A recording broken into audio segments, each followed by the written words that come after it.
gracias por la presentación. Bueno, yo siempre me he definido, presentado, mejor dicho, como psicólogo clínico y terapeuta existencial.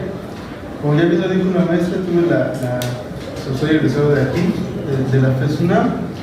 Tuve una movilidad estudiantil en la Universidad de Antioquia, esto fue en Medellín, Colombia, y ahora soy pasante de la maestría en análisis existencial fenomenológico por el Círculo Existencial, que es una institución privada. ¿Sí?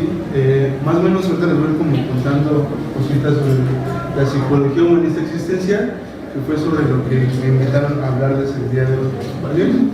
Bueno, me mandaron a mí una guía, y para no perderme, porque suelo a veces perderme porque hablo mucho, entonces puse puntos a desarrollar, los cuales los vamos a hacer en 3 partes.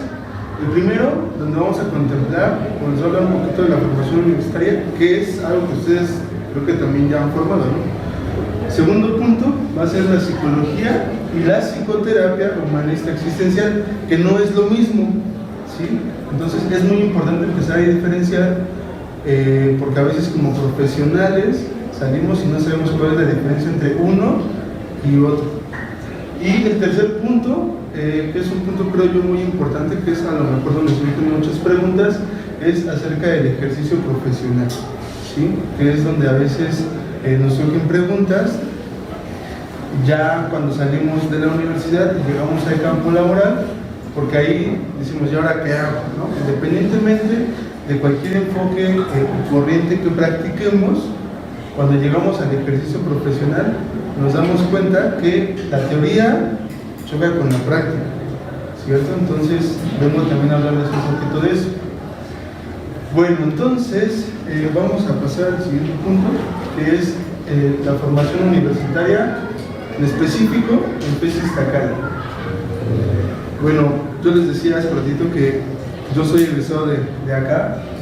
Tuve todavía, me formé con el plan de estudios anterior, supongo que en el plan anterior, bueno, algo que fue interesante, que no me quiero detener mucho en el tiempo, pero algo que sí es muy importante recalcar, es la formación que tiene Iztacala como facultad de psicología en una función científica.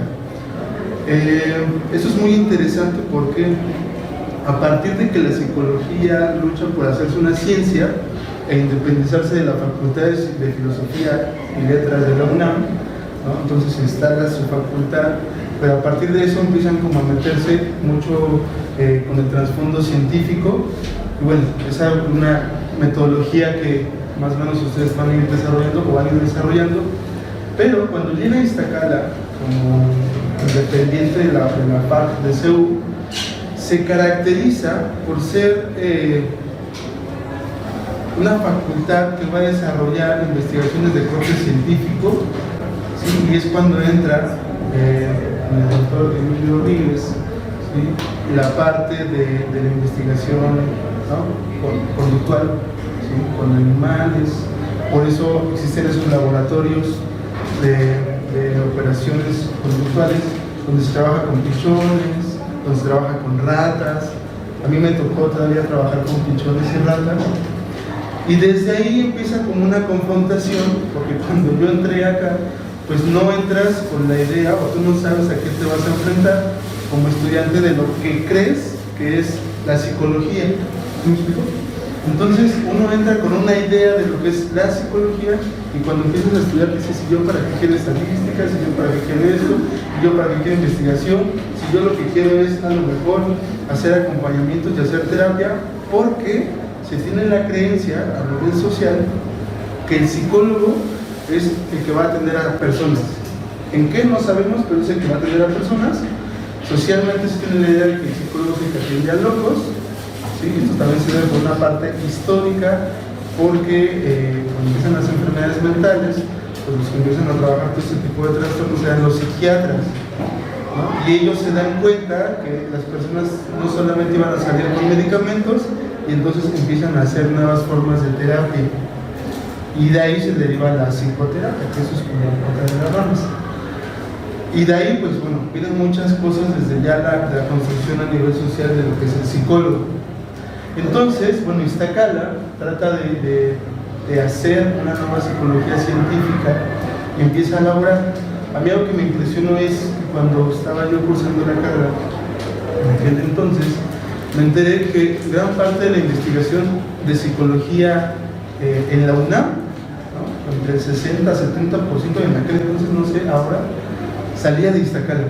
Entonces, es una universidad, es una facultad, sobre todo Iztacala, que se ha caracterizado por la investigación, ¿sí? Y esto tiene, de verdad, una repercusión a nivel latinoamericano. Les voy a explicar por qué. Cuando yo hago el intercambio a Colombia, fue un intercambio estudiantil, llego allá a una materia y entonces me doy cuenta, una de las profesoras que hacía un montón de investigación, la estaban leyendo allá. ¿Sí? Y a mí estaban como muy sorprendidos de tener una persona de la UNAM en su universidad, por el peso que tiene la investigación que se hace en específico en esta facultad y es distribuida por Latinoamérica. Además del peso que tiene la UNAM en toda Latinoamérica, que es una, de verdad, no sabemos lo que tenemos hasta que lo ves desde afuera. Entonces, eso es muy importante. Ahora, eso es lo que caracteriza a Iztacala, ya caracterizado por mucho tiempo.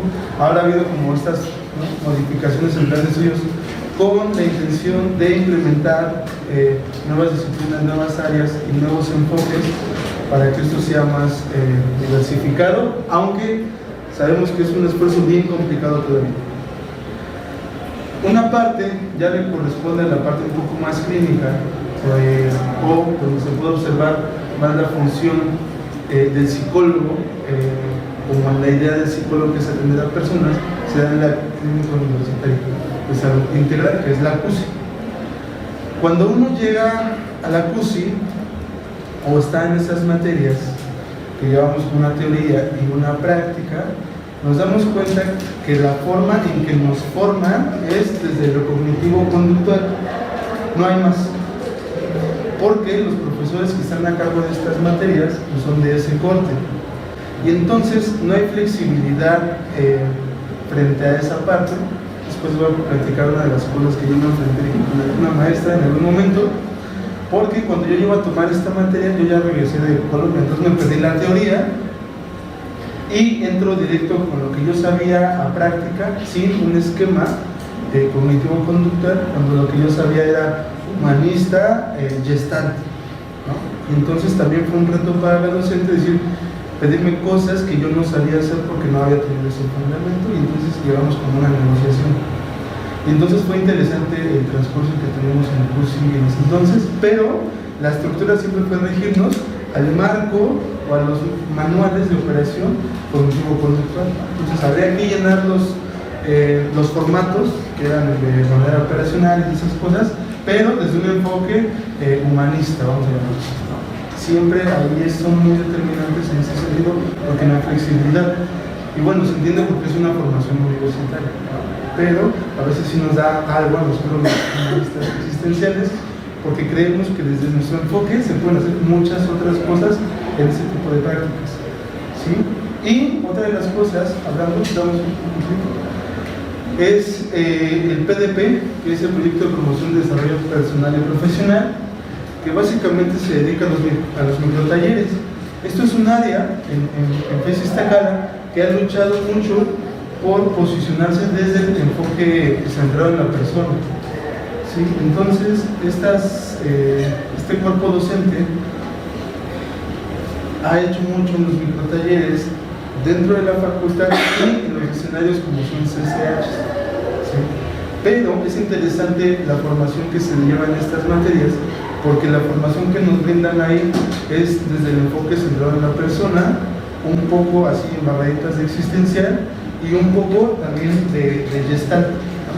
Pero que es algo que bueno, vamos a empezar a conocer, que se denomina en algún momento como la tercera fuerza. Pero es bien importante porque este tipo de programas o de proyectos son los que empiezan a entrar a la Facultad de Estudios Superiores de Iztacala con una nueva mirada de la psicología, de la psicoterapia y en especial de la concepción del ser humano, que ahorita les voy a contar. Es importante que estas personas que desarrollan estos talleres o este proyecto no se formaron en la UNAM, porque en la UNAM no hay esa formación, sino se formaron en universidades privadas, tal como lo fue la Iberoamericana. ¿Sí? Que la Ibero es una de las universidades que ha desarrollado los programas de maestría centrados con el enfoque centrado en la persona. ¿Sí? El corte muy rogeriano y el desarrollo humano. Entonces, eso es muy importante saber, y ellos van adquiriendo esos conocimientos allá y regresan a implementarlos acá desde su cancha. Y eso es algo interesante. Bueno, vamos a pasar al siguiente punto. Vamos a ir un poquito.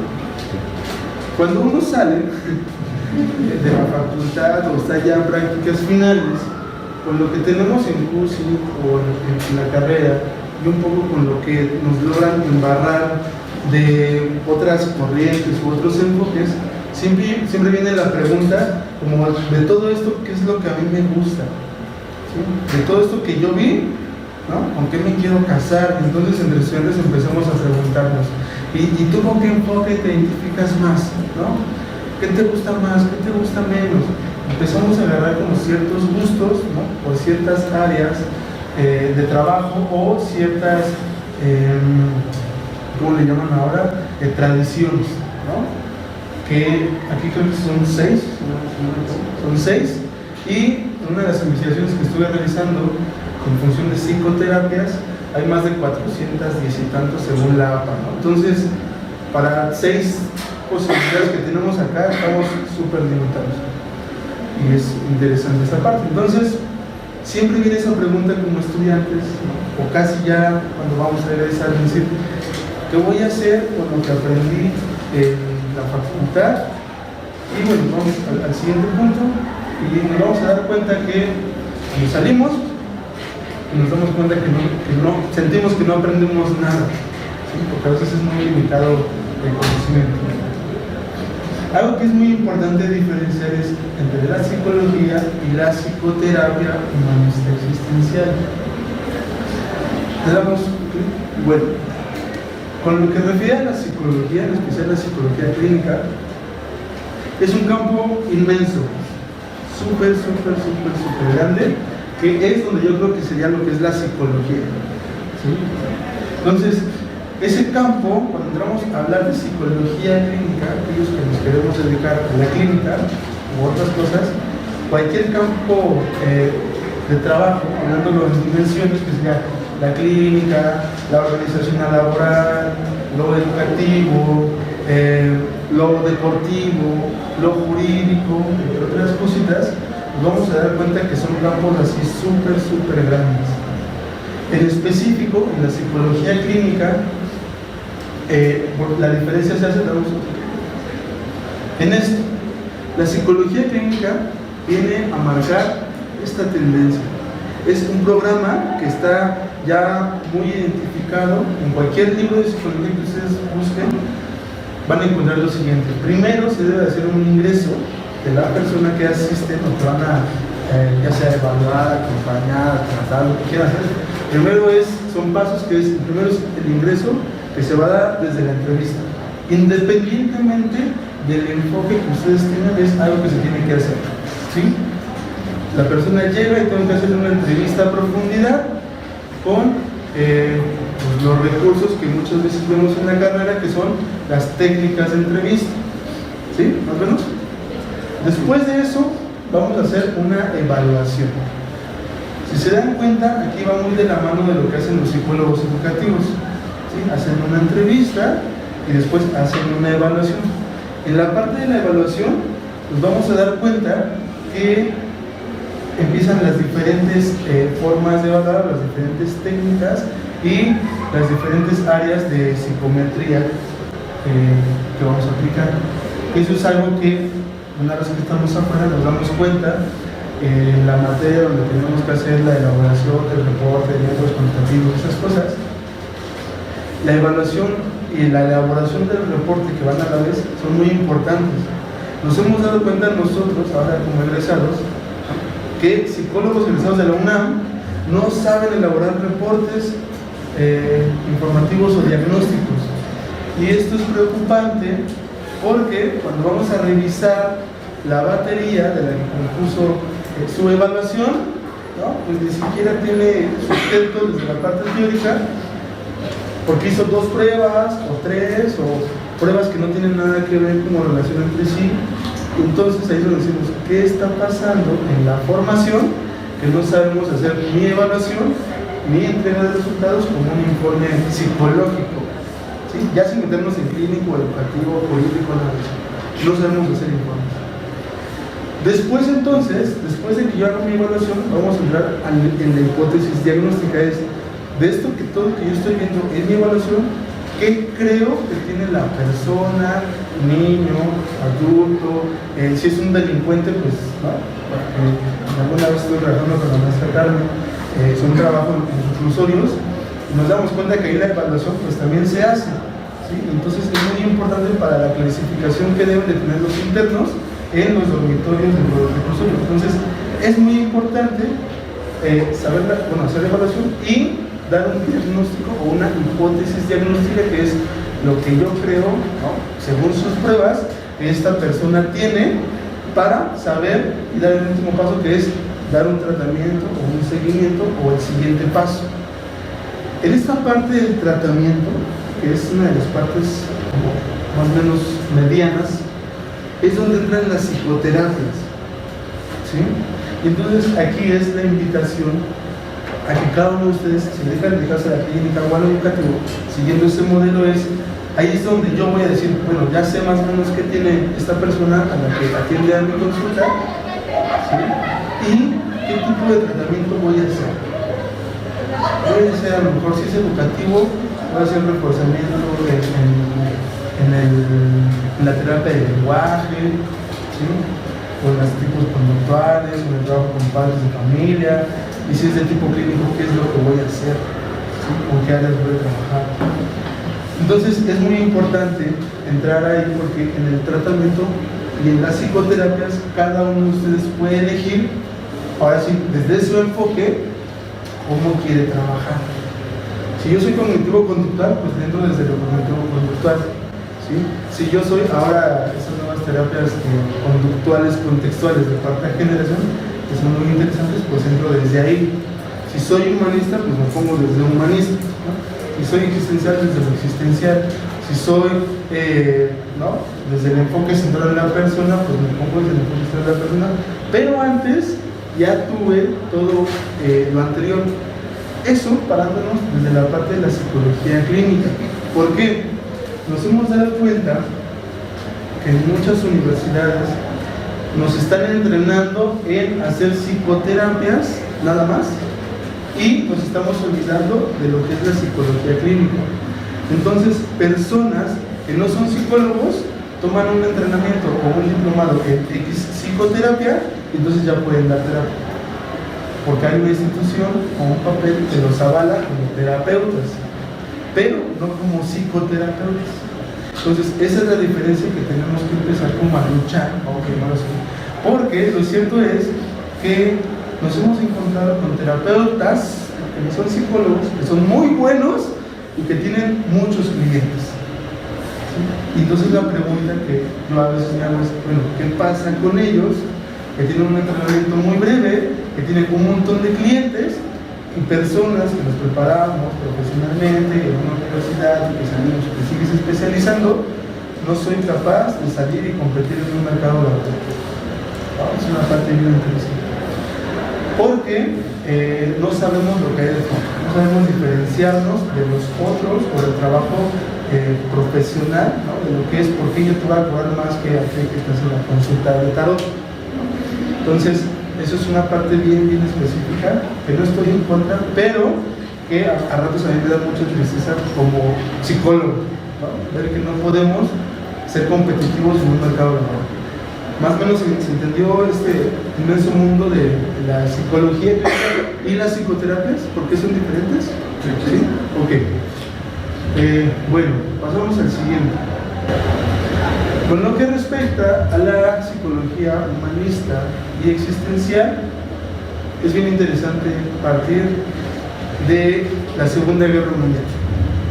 Esto, yo sé que ustedes a lo mejor ya lo empezaron a ver en sus materias, ya lo vieron, de decir, ay, ¿por qué la Segunda Guerra Mundial? Eso ya, de verdad, cansa, aburre, y es hostigante.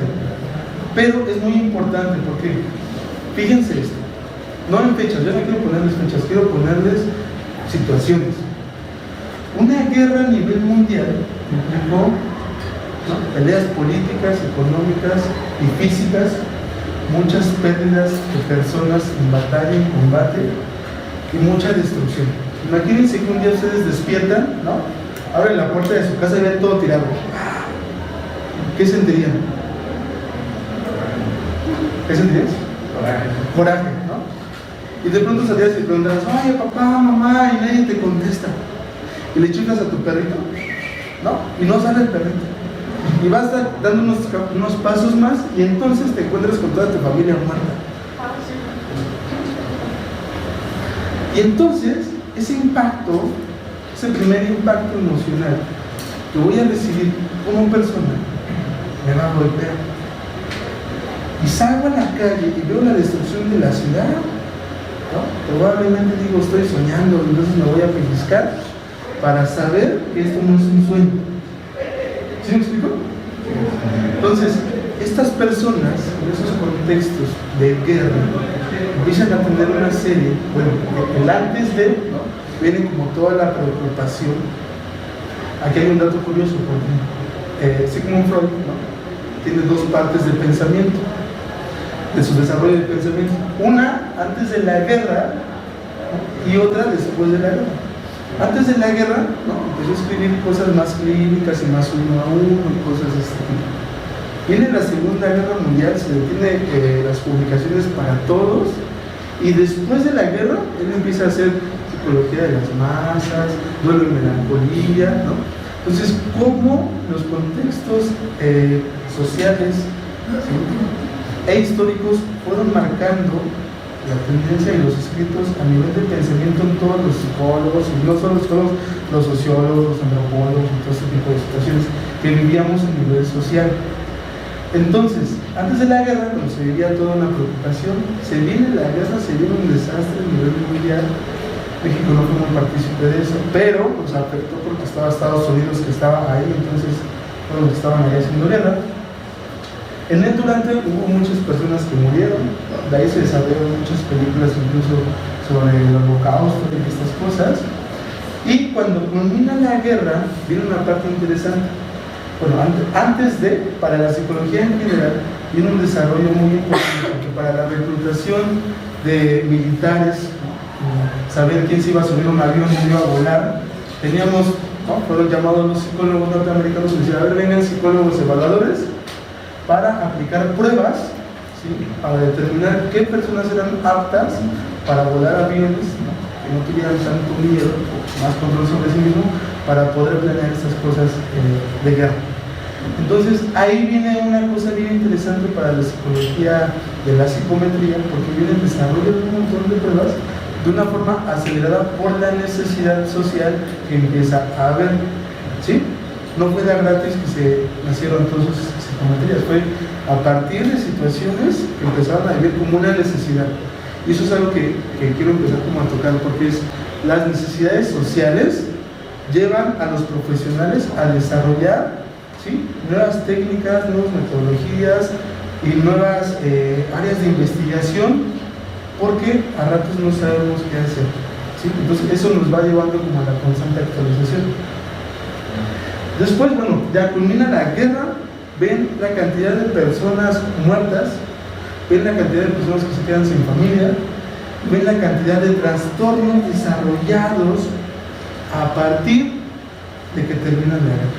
Por ejemplo, era muy curioso en militares ver cómo tenían ya los objetivos conductuales, el trastorno de estrés postraumático, ¿sí? Entonces, personas que no podían dormir, ¿sí?, que soñaban con balazos, que soñaban que los explotaban por todo el estrés que vivieron, todo el grado de estrés que tuvieron durante la guerra, que duró mucho tiempo.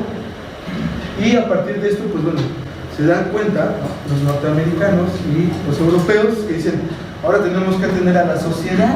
Y cómo, si los únicos psicólogos que estaban eran, ¿no?, los conductistas y los psicoanalistas. Entonces, en ese entonces, para atender a toda la población que estaba porque había vivido un estrés postraumático en una serie de situaciones patológicas después de la guerra, es que nace la tercera fuerza, ¿no? Ellos ya estaban ahí, pero pues no les ponían importancia porque no eran científicos. Pero la necesidad de atención de las personas posguerra hace decir, ¿dónde hay terapeutas? ¿No? ¿Dónde están los terapeutas? Y entonces la tercera fuerza levanta la mano y dice, aquí vemos un montón, y dicen, pues vénganse. Y empiezan a desarrollar, como lo vamos a ver en el siguiente, una parte interesante. Otra. Estos son algunos de los más grandes exponentes, vamos a llamarlo así, de la tercera fuerza. Entra desde la Gestalt, ¿sí? Fritz Perls, que entra a hablar de este famoso técnica, vamos a llamarlo así, de la silla vacía. Ahora, niños, hay una técnica que es con niños, ¿no? Que es como el oso ahí, y eso es sillón vacío y cosas así.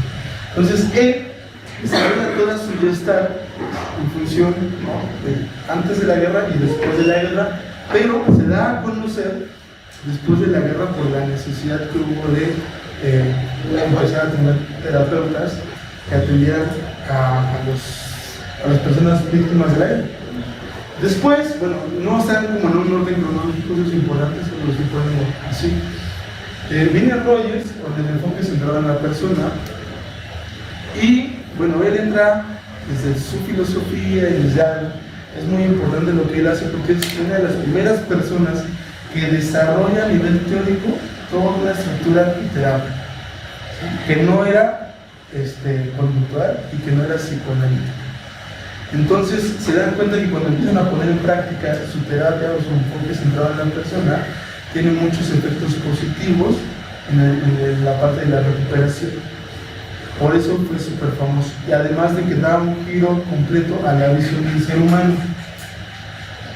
Uno que es muy especial, al menos para nosotros, es Viktor Frankl.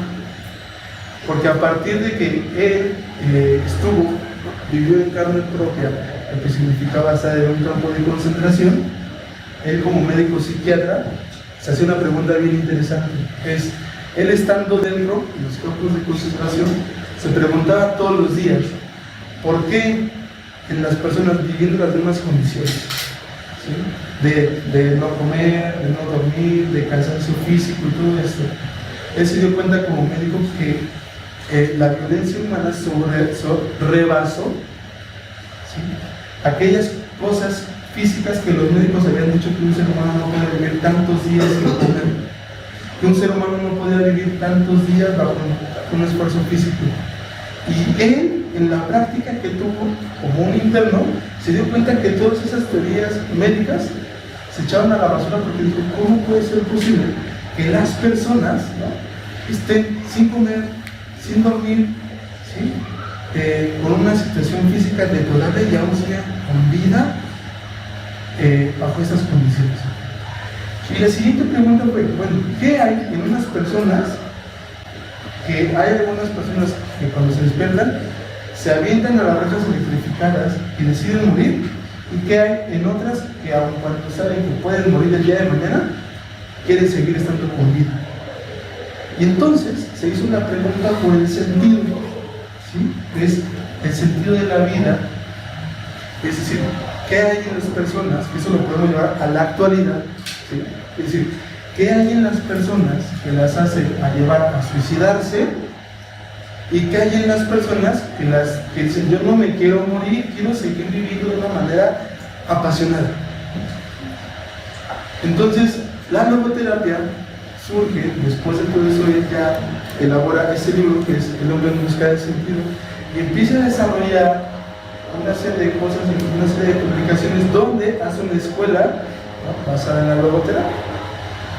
Otro exponente que fue muy interesante, que es muy interesante, fue Maslow, porque él, desde el desarrollo del humanismo, ¿no?, y su famosa pirámide de necesidades básicas, que ahora podemos comprender que hay un meme donde las necesidades básicas hasta abajo está el Wi-Fi, ¿no? Se vuelve una necesidad para las personas. Entonces, él fue muy importante porque cuando hacen la convocatoria, es decir, necesitamos psicólogos, él se pone como presidente de la asociación, ¿no? Una asociación de psicólogos norteamericanos que habían emigrado de las Europas, y entonces él se pone como presidente y empiezan a desarrollar todo un trabajo de investigación y publicaciones desde, bueno, lo que él creía era la autorrealización, ¿no? Como un principio a llegar, que iba muy de la mano con lo que creía Rogers, que era la autorrealización y la trascendencia. Entonces había ideas en común, pero no eran lo mismo.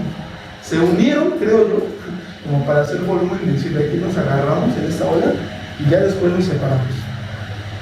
Después, bueno, Erich Fromm, en el mismo momento, él empieza a hacer algo denominado psicoanálisis existencial.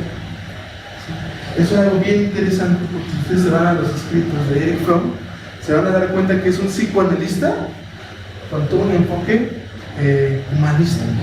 ¿Sí? Tiene otra visión del ser humano, lo cual lo hizo que sus escritos fueran desarrollados y publicados en muchos idiomas y que fuera muy famoso. Pues muchos empiezan a seguir su escuela también, porque lo que escribía y lo que decía era muy interesante. En el mismo momento viene el desarrollo de la simbología del espíritu, los arquetipos jungianos y todo este tipo de situaciones que tienen que ver con la psicología transpersonal de Jung. ¿Sí? Ahora, eso es muy interesante porque a la fecha o al día de hoy, la psicología transpersonal es una cosa que para muchos psicólogos científicos es brujería, ¿no? Y que tiene que ver con el estudio de la psique y de los elementos a nivel inconsciente de forma colectiva.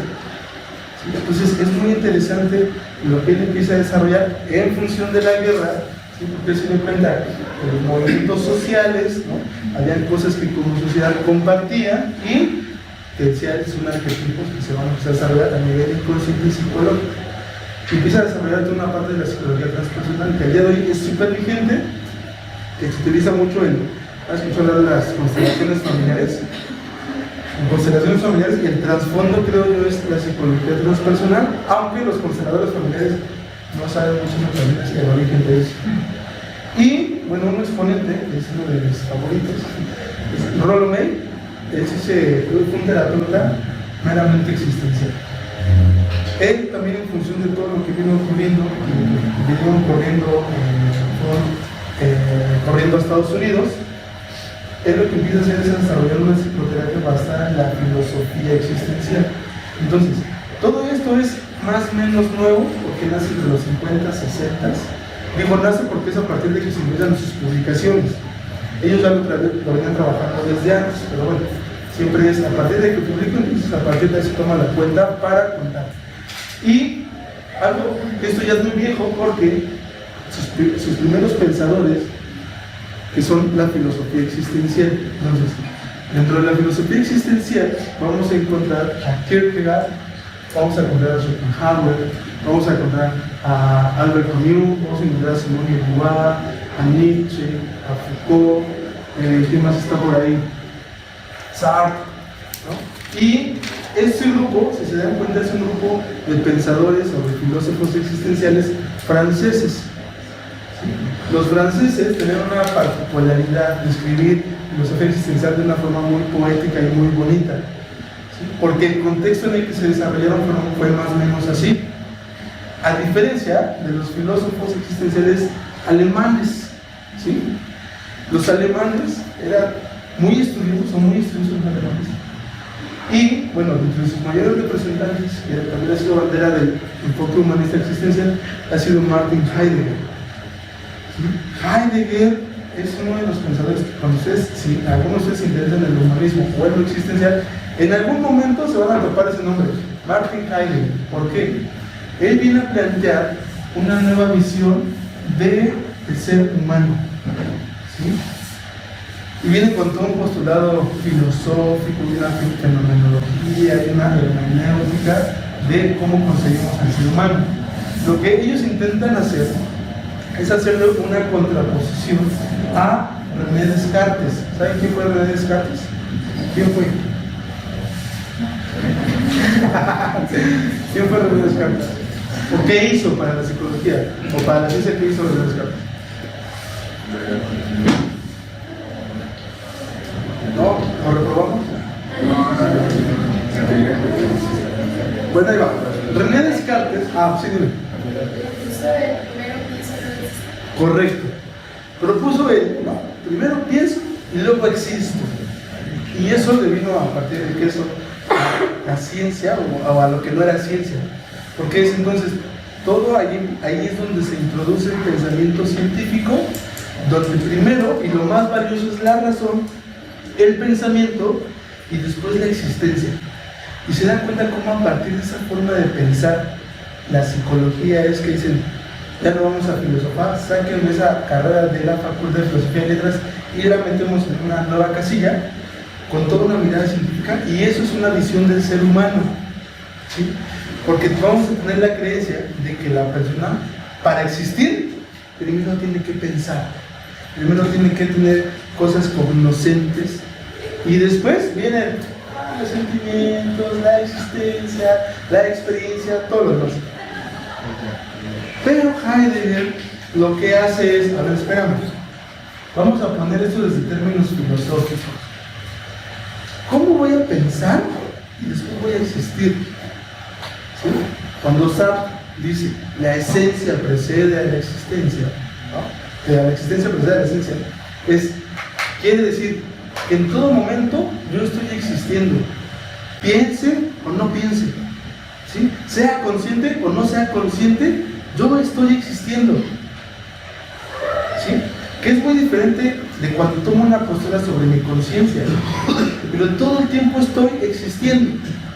Y entonces ahí se hace una guerra, porque los pensadores científicos empiezan a clasificar desde una parte patológica y clasificatoria desde el objeto, ¿sí? Porque digo, entonces un ser humano tiene que ser lo más parecido al humano o al ser humano del modelo europeo, ¿sí? Entonces fíjense, ¿cómo es el modelo del hombre europeo o el modelo de un hombre? Es, ¿no?, más o menos alto, más o menos blanco, ¿sí?, más o menos ponchadón. Entonces ese es el modelo del ser humano. Y entonces si vamos a una comunidad indígena en Chiapas, ¿no?, donde las personas son chaparritas, son morenitas, y lo pongo frente al modelo del ser humano, les digo, esta persona es menos humana porque este es más humano. ¿Sí se dan cuenta? Y entonces a partir de eso viene todo un postulado de Heidegger, de todos los pensadores existenciales, en decir, no tendríamos, ¿sí?, por qué hacernos valer más uno que otro, ¿no?, por ser hombre, por ser mujer, por ser de un estrato social y económico más alto, más bajo, y nos damos cuenta que eso al día de hoy sigue estando vigente, porque lo seguimos haciendo, ¿sí? Me sigo haciendo creer que si me parezco más al modelo ideal del ser humano, soy más humano que el otro, ¿no? Entonces, aquel que tira basura le digo, eres un cerdo, ¿no? Eres un inhumano. Y si se dan cuenta, tenemos este lenguaje muy incluido, ¿sí?, para, ¿no?, poco violentar a los otros desde si eres humano o no eres humano. Lo interesante en toda esta postura es que todos somos seres humanos, ¿no? Entonces ese es el planteamiento muy en especial. Vamos a pasar a la siguiente. Ahora bien, la visión del ser humano, ya desde estas dos partes, lo puse bajo esta imagen porque de un lado tenemos el cerebro, que es lo que ha representado simbólicamente la razón, y del otro lado el corazón, que va a representar toda la parte afectiva, experiencial, de emociones, de sentimientos. Ok. Aquí les quiero hacer una pregunta como grupo, porque vamos a hacer un ejercicio de un minuto. Piensen ustedes en dónde se identifican más. No hay respuesta buena ni respuesta mala, solo es, me identifico más como una persona racional, ¿sí?, que de todo trato buscarle la lógica, ¿sí?, que si no tiene un sistema, decir, esto no está científicamente comprobado, ¿no? Porque incluso lo utilizo como un mecanismo para ganarle al otro a nivel de razón. Entonces, eso puede ser una postura, es decir, yo me considero más racional. O la otra es, me considero más emocional, ¿sí? Que es, a mí me ganan más las emociones, cuando voy de compras no lo pienso y digo, ay, sí, no importa, me gasto la beca. O en toma de decisiones con familiares o amigos, ¿no? Siempre parto desde, hay personas que dicen, es que yo no sé por qué, Alberto, ¿no? Siempre me gana el corazón. Entonces desde ahí tomo mi decisión, ¿sí? Entonces, son como, pareciera, son como dos tipos de personalidades, unos que son más racionales y otros que son más emocionales. Y esto no tiene que ver con la cuestión de género, si soy hombre o si soy mujer, porque ¿sí? Antes se sabía, ¿no?, que los hombres éramos más racionales. Y ahora nos damos cuenta que no, que hay hombres que tomamos las decisiones siempre mucho desde el impulso emocional.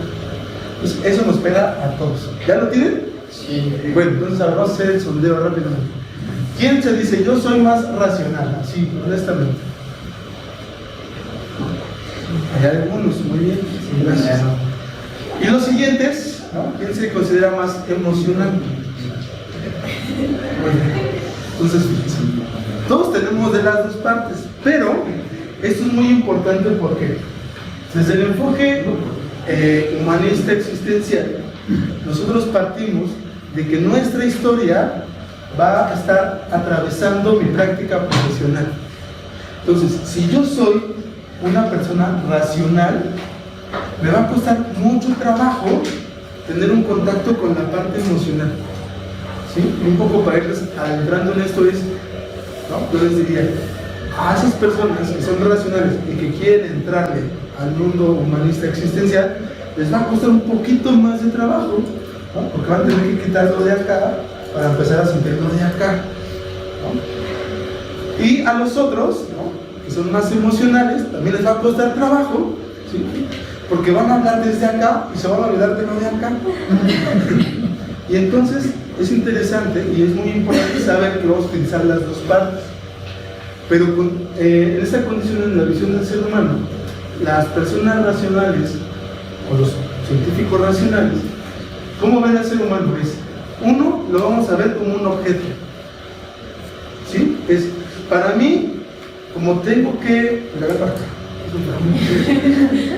Entonces, eres un ser humano y entonces, si soy un científico desde lo racional, un cognitivo conductual o conductista, lo voy a convertir en un objeto. Entonces lo objetivizo, me alejo de él y lo voy a empezar a observar. Y voy a hacer descripciones fisiológicas de esta persona. Entonces, más o menos mide tanto, tiene lentes, tiene barba, tiene los huesos, ¿sí? Tiene tatuajes en el brazo izquierdo, usa tenis, y entonces empiezo a ponerlo como un objeto, donde voy a hacer una descripción de un objeto. En ese sentido, voy a poner atención a lo que él piensa, porque aquí está lo verdaderamente importante para nosotros.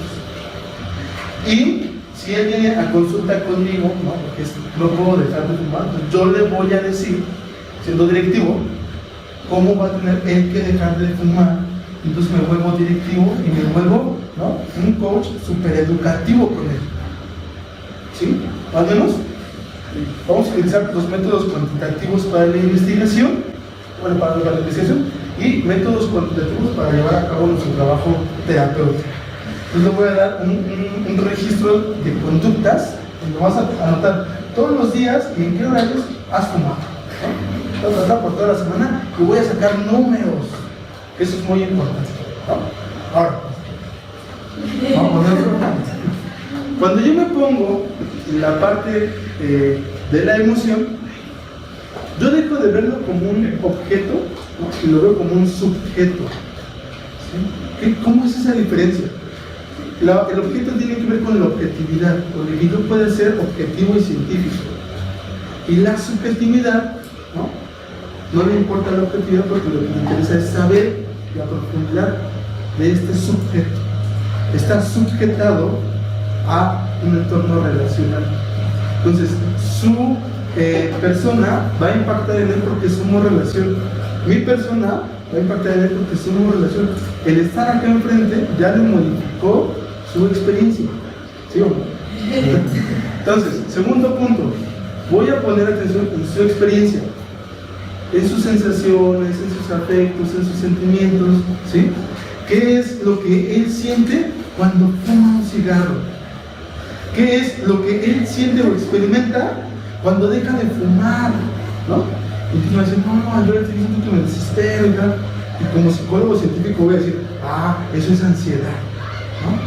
Pero eso me lo guardo para mí, porque lo que nos interesa a nosotros es saber, ¿no?, cómo es su experiencia de cuando, ¿no?, se prohíbe a sí mismo fumar o no fumar. Y desde acá no somos directivos, ¿sí? Si tú quieres fumar, dale. Si no quieres fumar, tú solito te lo vas a poner, no somos directivos. Que eso es algo en lo que se ha caracterizado el enfoque humanista, el no ser directivo y solo acompaña, ¿sí? Estamos a la par, no te miro hacia abajo, no te miro hacia arriba, estamos a la par. Y esto es muy importante porque entonces se dan cuenta, la psicología o la psicoterapia humanista no es la de los abrazos, no es la de los apapachos, sí lo sabe, pero no en todo. Entonces no es selectivo. Los métodos cualitativos, ¿no?, es donde entra la parte fenomenológica, que es puras descripciones, y las investigaciones también son cualitativas o mixtas, ¿no? Es hecho como para intentar competir en el mundo de la investigación. ¿Cómo así? Gracias. Entonces, sí. En ese caso, ¿yo cómo dejaría de fumar? No, o sea, me refiero, o sea, si no es directiva y dice, no, pues si quieres fumar, pues tú fumas, pero ¿cómo dejaría entonces de fumar si yo voy a la terapia para dejar de fumar? Ok, ahí va. Vamos a partir de un principio existencial, es la libertad y la responsabilidad. La persona es libre por naturaleza. En el momento en el que es libre, diría Sartre, es responsable de su existencia. Una persona, fíjense, no solo en fumadores, sino en diabéticos. Yo siempre les pongo este ejemplo, es un diabético sabe que no puede comer azúcar, sí o sí, lo sabe. Y vas y dices, Paquito, ya no comas azúcar, ¿no? Y Paquito le dice, déjame de morir. ¿Sí? Y entonces ahí entra en un problema, porque los directivos, los terapeutas directivos, van a regañar al paciente. Y le van a decir, no, es que mire, usted no quiere, se le van a caer los dientes, se le van a caer las inyecciones, le van a cortar el pie, es que usted no quiere. Y entonces, como directivo, mi terapia es exitosísima. ¿Sí? El que no es exitoso es el paciente, no mi terapia. Un terapeuta directivo nunca va a decir, yo tuve un error. Un terapeuta es, tú no quisiste salir porque mi terapia es exitosa, pero tú no quisiste salir. Entonces, el que estuvo mal fue el paciente, no el terapeuta. Y algo que me cuestiona mucho en el sentido de saber, espera, tú ya fuiste a preguntarle a Paquito por qué le cuesta mucho trabajo dejar de comer azúcar. Él está consciente de que se va a morir, él está consciente de que se puede quedar sin vista, él está consciente de que le pueden cortar un pie y aún así cuando se le dice, me vale, me voy a tomar mi Coca-Cola. ¿Sí? Porque cuando vas a explorar la experiencia te das cuenta que para Paquito es muy importante tomar Coca-Cola porque es un vicio que él disfruta mucho cuando pasa por su garganta. Y entonces se cree en nosotros, o al menos eso es lo que hemos visto, en las adicciones, como el azúcar, el cigarro, el alcohol, cualquier sustancia, o los chicos pudding, es una adicción. Nos hemos dado cuenta que conforme vamos comprendiendo a la persona, curiosamente, la persona deja de fumar, deja de tomar, deja de meterse azúcar. Porque lo que le ayuda al proceso terapéutico es a ser consciente, a tomar responsabilidad sobre su vida y sobre su libertad, haciéndose responsable de la toma de decisiones o conductas que toma y aceptando sus responsabilidades. Entonces, a Paquito, ¿no?, lo que le digo, a ver, Paquito, usted quiere meter azúcar, me metes el azúcar que quieras, ¿sí? Nada más ¿no? Cuando te toque ir al doctor, vamos a ver, ¿sí?, cómo esto afecta a tu familia. Fíjate, eso no había sido consciente, ¿no? Y entonces a Paquito me lo están regañando, porque no han logrado comprender esa parte. Entonces, cuando tú comprendes esa parte, que es un enfoque que no es directivo, curiosamente, como que mágicamente, la persona empieza a dejar de consumir esas cosas, porque lo que necesita, lo que sabe con adicciones, es que la persona está viviendo un vacío existencial. Es un hueco que hay dentro de mí, que me lleva a estar solo o a sentirme solo, y entonces necesito de las adicciones. Cuando la persona se siente acompañada, curiosamente empieza a disminuir su consumo en ese sentido. ¿Sí me explico? Sí, bueno, entonces por eso dicen que, o sea, el objetivo es como trabajar en las potencialidades de la persona para que pueda resolver el problema por el cual está guiada la terapia y los demás, ¿no? O sea, los que se le puedan presentar. Es que el problema, de los problemas, la definición problema está parada en este punto, en la ciencia. Cuando nos ponemos muy existenciales, creemos, hay una frase que es muy bonita, creemos ustedes: la vida no es un problema que deba de ser resuelto, es una realidad que debe de ser experimentada. ¿Sí? ¿A qué se refiere esto? Cuando nosotros entendemos la palabra problema, me voy a ir en la vida teniendo que decir, a ver cuáles son sus problemas. Y entonces la persona me va a enlistar una serie de problemáticas. Y si tengo problema con mi pareja, tengo problema con mis hijos, tengo problema con mi trabajo, ¿no? Y dices, puta, pero para comienzo. Y entonces estas terapias dicen, vamos a trabajar, ¿no?, directivamente con, se me fue este nombre de estas terapias, trabajo con objetivos, ¿no? Entonces la persona ya dejó de fumar, ya dejó de esto, y entonces ya lo puedo cualificar y digo, mi terapia fue exitosa, porque veo a la persona como un problema, ¿sí? Si veo a un adicto, voy a contar así rápidamente para ver si logro explicarte esto. Llegó un paciente al consultorio que es alcohólico, súper, y tomaba, y la que lo llevó fue la pareja, mi esposa, le traigo a mi esposo para que me lo arregles, ¿no?, para que él deje de tomar. Y yo dije, no, ¿ok? Le dije, a ver, ¿tú tienes problema en tomar? Y me dijo, yo no tengo ningún problema. En cambio, a mí me encanta tomar, ¿no? Todos los días tomaba, tenía una rutina ya muy establecida que es, se paraba a 7 de la mañana, empezaba a entrar la ansiedad lo despertaba, llevaba a su hijo al colegio, y el colegio se pasaba al Oxxo, en el Oxxo se compraba una botella de Torres 3/4 y una coca, o sea, hacía una mega cuba, y decía él, me he hecho en 30 minutos, y me voy a trabajar. Él trabajaba en un taller mecánico con familia. El problema que tenía la esposa es que la familia, ¿no?, era alcohólica, y entonces se ponían a tomar. Y el problema es que a ratos ya no llegaba a la casa, o los fines de semana ya no cumplía con lo que él había prometido, que era llevarnos al parque, así. Entonces, ojo aquí, la mujer había convivido muchos años con este alcohólico, toda su vida, y decía, ¿y ese es el motivo de consulta? ¿Que él deje de tomar? ¿Cuál es el problema real? Entonces nosotros nos dimos cuenta que el problema no era con que él tomara, porque ella se había acostumbrado a que él tomara lo que quisiera y se olvidara de las borracheras. Con lo que ella estaba muy enojada era con que él no cumpliera, ¿no?, lo que había prometido el fin de semana con su hijo. ¿Sí? Cuando empezamos a trabajar en la exploración, curiosamente él empezó a dejar de tomar o a cuidarse más como que los viernes para no fallar sábados ni domingos. El resto de la semana podía meterse en la ejercicio. ¿Sí? Entonces, para mí nunca fue como un objetivo, ¿no?, dejar que él tomara, porque yo sabía, incluso físicamente, fisiológicamente, que cuando le quitas el alcohol a un alcohólico lo matas, ¿sí?, por toda la ansiedad que lleva otros tipos de situaciones. Pero yo me centré en lo otro. Si yo me hubiera quedado parado desde acá, nunca hubiera salido, ¿sí?, porque es resolver el problema que es de que deje de tomar, que deje de tomar, que deje de tomar. Y ahí los terapeutas se frustran, ¿sí?, porque no saben qué hacer cuando algo sienten que su terapia no avanza. Otro caso desde acá, que es un tema bien delicado, es las mujeres que son víctimas de violencia. ¿Sí? Porque cuando llega una mujer víctima de violencia a atención, pasa algo bien curioso. El terapeuta directivo lo primero que le va a decir es: ya hiciste tus redes de apoyo, ya buscaste a dónde irte, ¿sí? Necesito que vayas y denuncies. A ver, espérame. ¿Cómo yo voy a aventar a una persona que haga todo eso si se está, literal, cagando de miedo?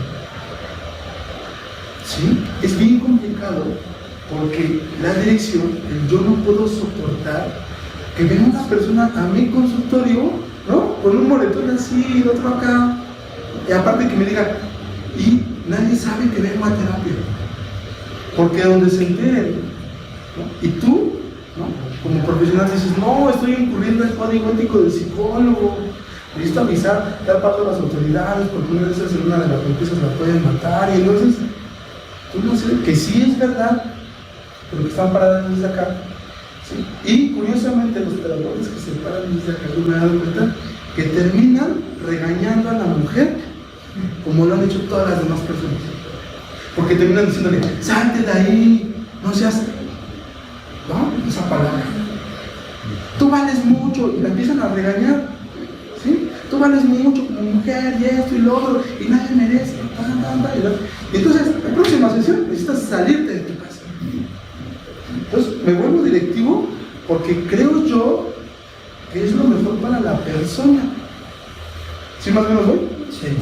El terapeuta no directivo, ¿no? Nunca va a saber qué es lo mejor para la persona, porque nadie sabe más de su vida que la persona misma. Entonces ahí nuestra función, para mí fue muy difícil porque era con ganas de salte de ahí, porque si te pega, todavía no se me trabaja. Y entonces era como acompañar, y había veces que no llegaba porque, ¿no? La golpeaban, y había veces que llegaba con un ojo morado y a mí me prendía, pero eso era mío. Conforme fue avanzando el proceso, en algún momento tomó ya confianza y dijo, ¿sabes qué? Ahora sí, no lo voy a dejar, porque otra de las cosas es una mujer o una persona dependiente emocional, como es una adicción, es bien difícil que deje una persona. Entonces los terapeutas directivos se sienten exitosos cuando esa persona deja a su relación de pareja, ¡ah, bravo! ¿Qué creen? ¡Pum! Se encuentra otra igual o peor. Porque el problema, dirían los psicoanalistas, se quedó en su mente, se quedó en su inconsciente, no se elaboró nada. ¿Sí? Entonces va a regresar a terapia, o ya no regresa porque dice, no, ya sé lo que me va a decir.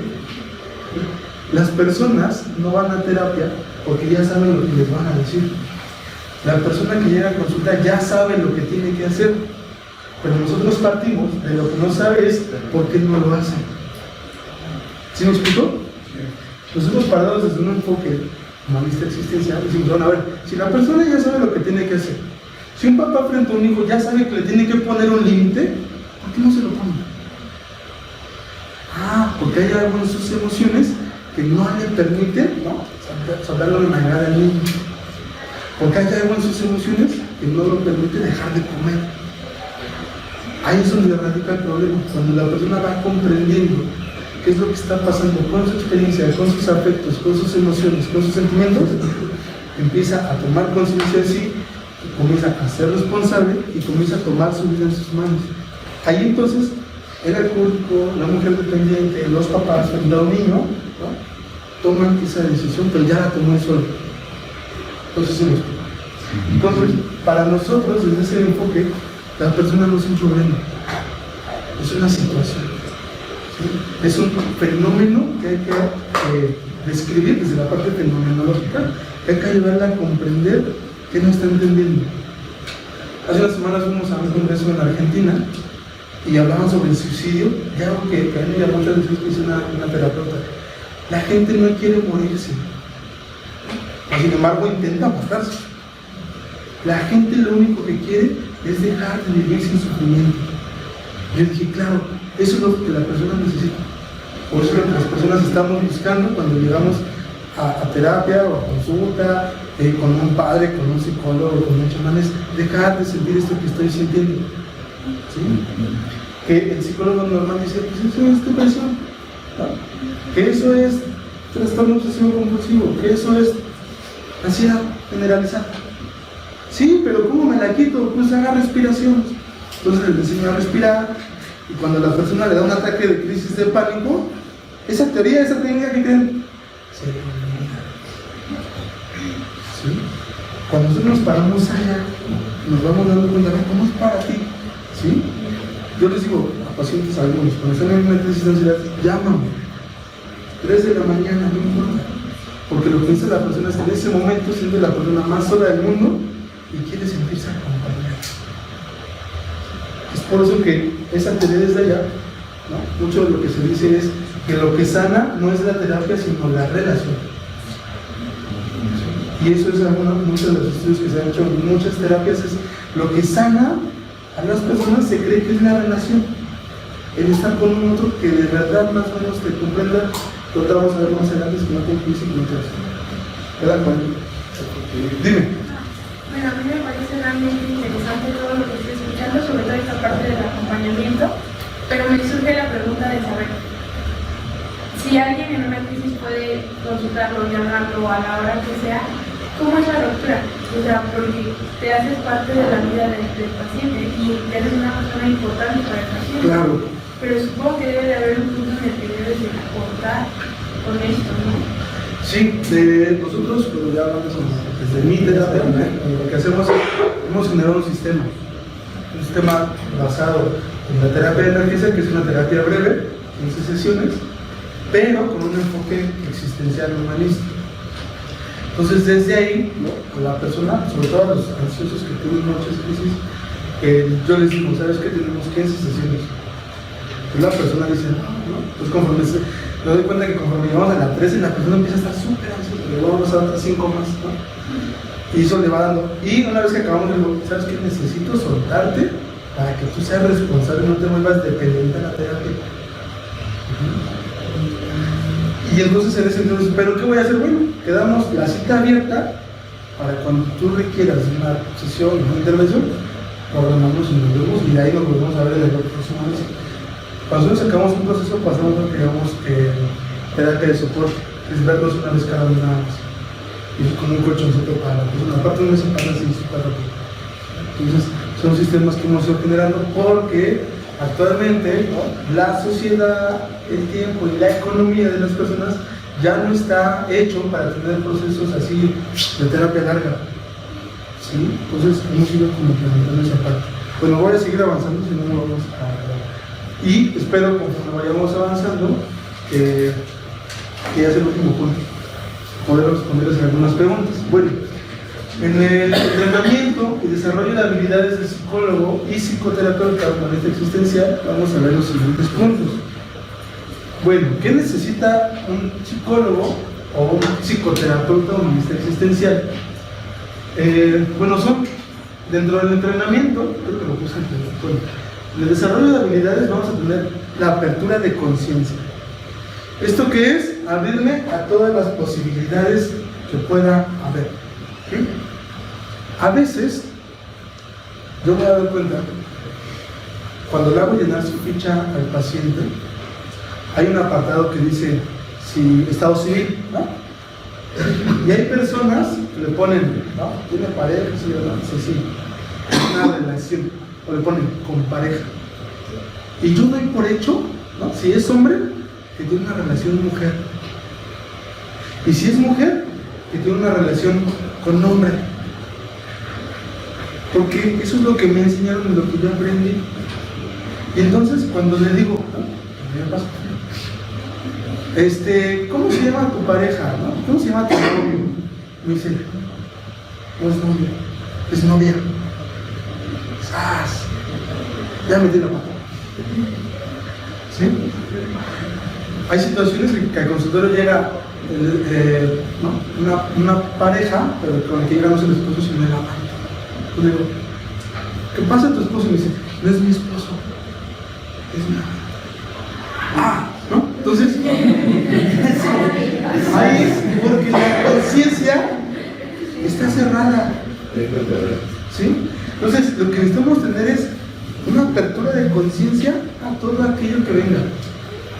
Desde el enfoque humanista existencial, cuando trabajamos con los internos, ¿no? Es bien difícil, pero hay psicólogos que tienen que hacer ese trabajo, que es trabajar con un abusador de menores. Ustedes podrían atender a una persona que le dice: yo no lo violé, yo no lo maté, él estaba jugando con el mundo, yo no lo sabía. Lo primero que viene a la conciencia, ¿qué palabras son? Enfermo, depravado, pero si yo me quedo con eso, porque mi conciencia no se está aperturando, me voy a ir a hacer un mal diagnóstico. Entonces necesito aperturar mi conciencia así a todas las posibilidades que yo no crea que hay, ¿sí? Para que sea esa parte. Y una vez que hago mi conciencia, necesito ser empático, ¿sí? Porque es bueno, ¿cómo le entro con esas personas que me dicen, ¿no?, que abusaron de un menor, pero que él no le hizo nada? Porque la primera reacción es quererle dar, ¿sí? Pero entonces hay listo de mucha empatía para entrarle ahí, ¿sí? Más o menos me explico a lo que me refiero con la apertura de conciencia. Usted estaba mencionando esto de la conciencia que debe de tener pues tanto el terapeuta, pero anteriormente también había mencionado de que algunas personas que llegan a terapia pues no son conscientes muchas veces de las acciones que hacen. Entonces, en la terapia humanista, ¿también se habla de un inconsciente o cómo se trabaja esa parte que no es consciente? Desde lo existencial, no se cree en el inconsciente como tal. Bueno, ahí les voy a hacer un paréntesis. El inconsciente fue una de las cosas muy criticadas por los filósofos existenciales, no porque no existiera, sino por la forma en que lo mencionan. Es una cuestión filosófica, porque yo no puedo decir que algo es inconsciente cuando ya pasó por mi conciencia, ¿cierto? Entonces, en el momento en que lo menciono, ya es consciente. Entonces, nunca puedo decir en qué momento es inconsciente. Entonces, esto tiene que ver mucho con la filosofía existencial. Lo que dice Sartre es un juego de lenguaje que malamente hizo Freud, porque si lo hubiera hecho como su antítesis en función del lenguaje, que de hecho los lingüistas también critican mucho eso, hubiera hablado de una conciencia reflexiva, que es una conciencia que lo piensa, y una conciencia no reflexiva, que es como una conciencia donde no soy como consciente de, no sé si me explico. Y ahí se hubiera evitado Freud el problema del inconsciente, ¿sí? Pero es una cuestión de lenguaje, ahí lo que dice. Entonces, sí se cree, porque incluso los Gestalt, ¿no?, el darse cuenta es cuando en un momento en el que cae el 20, cae la conciencia en la persona, o en los psicoanalistas el insight, ¿no? Y en el continuo control, no me acuerdo cómo se llama, pero también tienen ese momento donde la conciencia cae ahí, ¿sí? Entonces,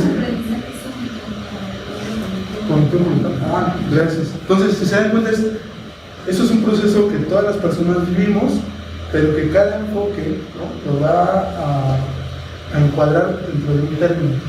Entonces, para el enfoque existencial también existe, pero desde acá es conciencia reflexiva y conciencia no reflexiva.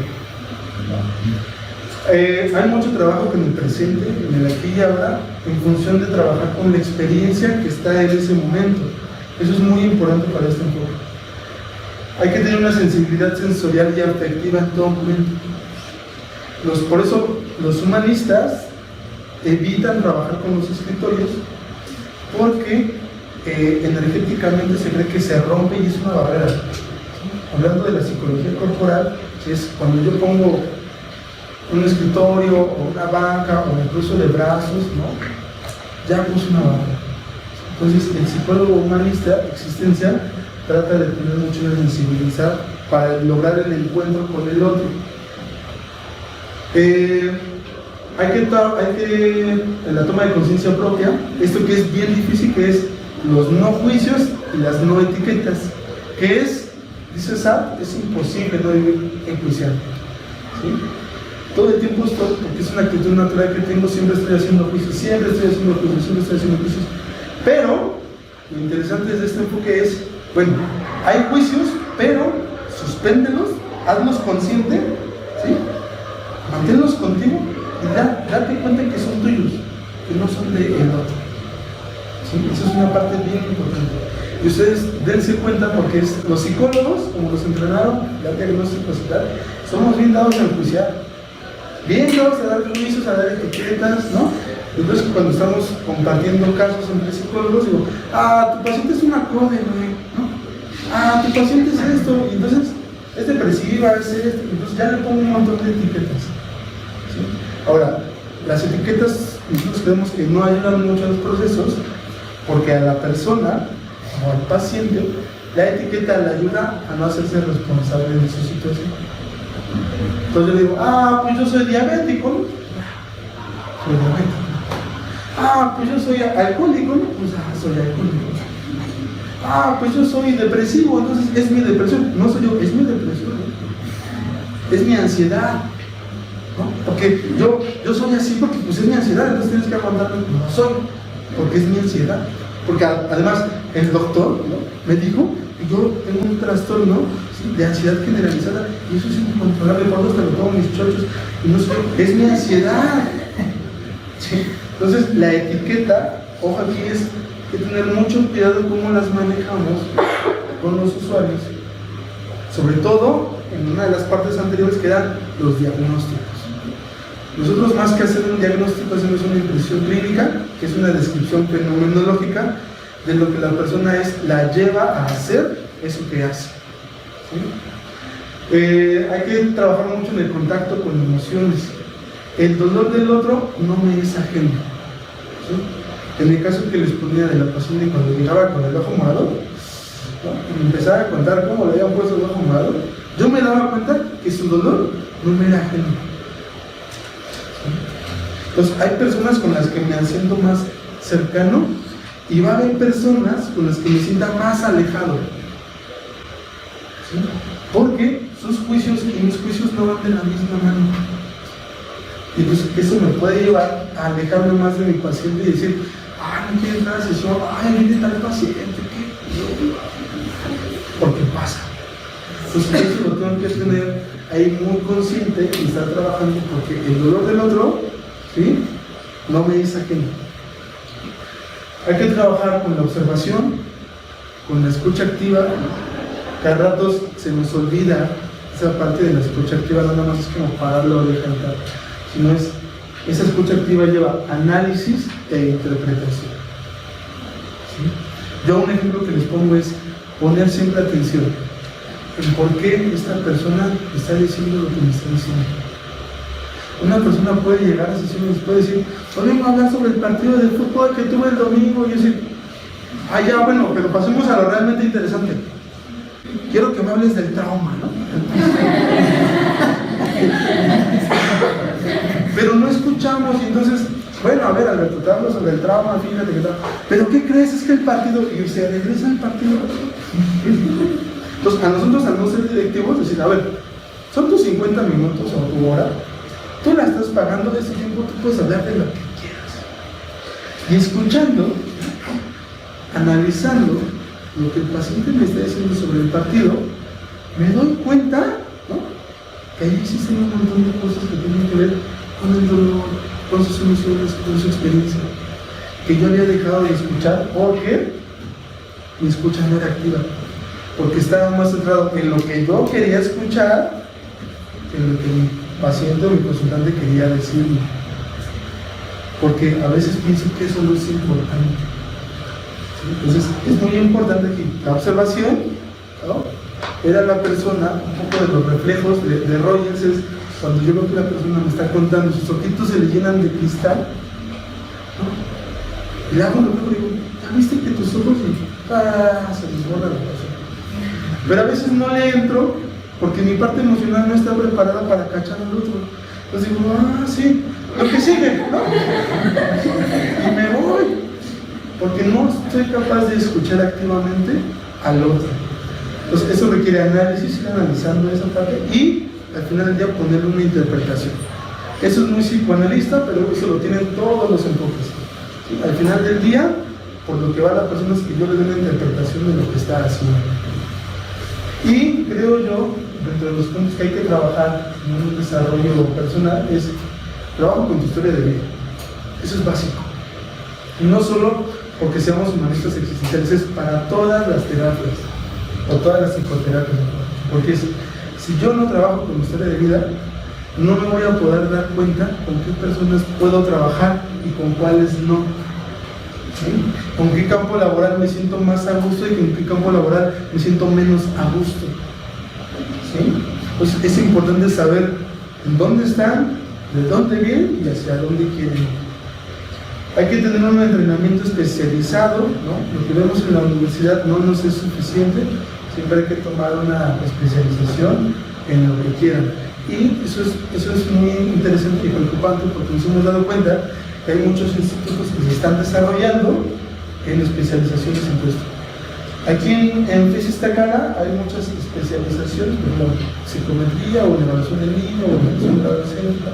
Es interesante saber, pero nosotros hemos venido a observar estos diplomados y nos damos cuenta que para la práctica se quedan cortos. ¿Sí? Entonces hay que buscar siempre esta especialización.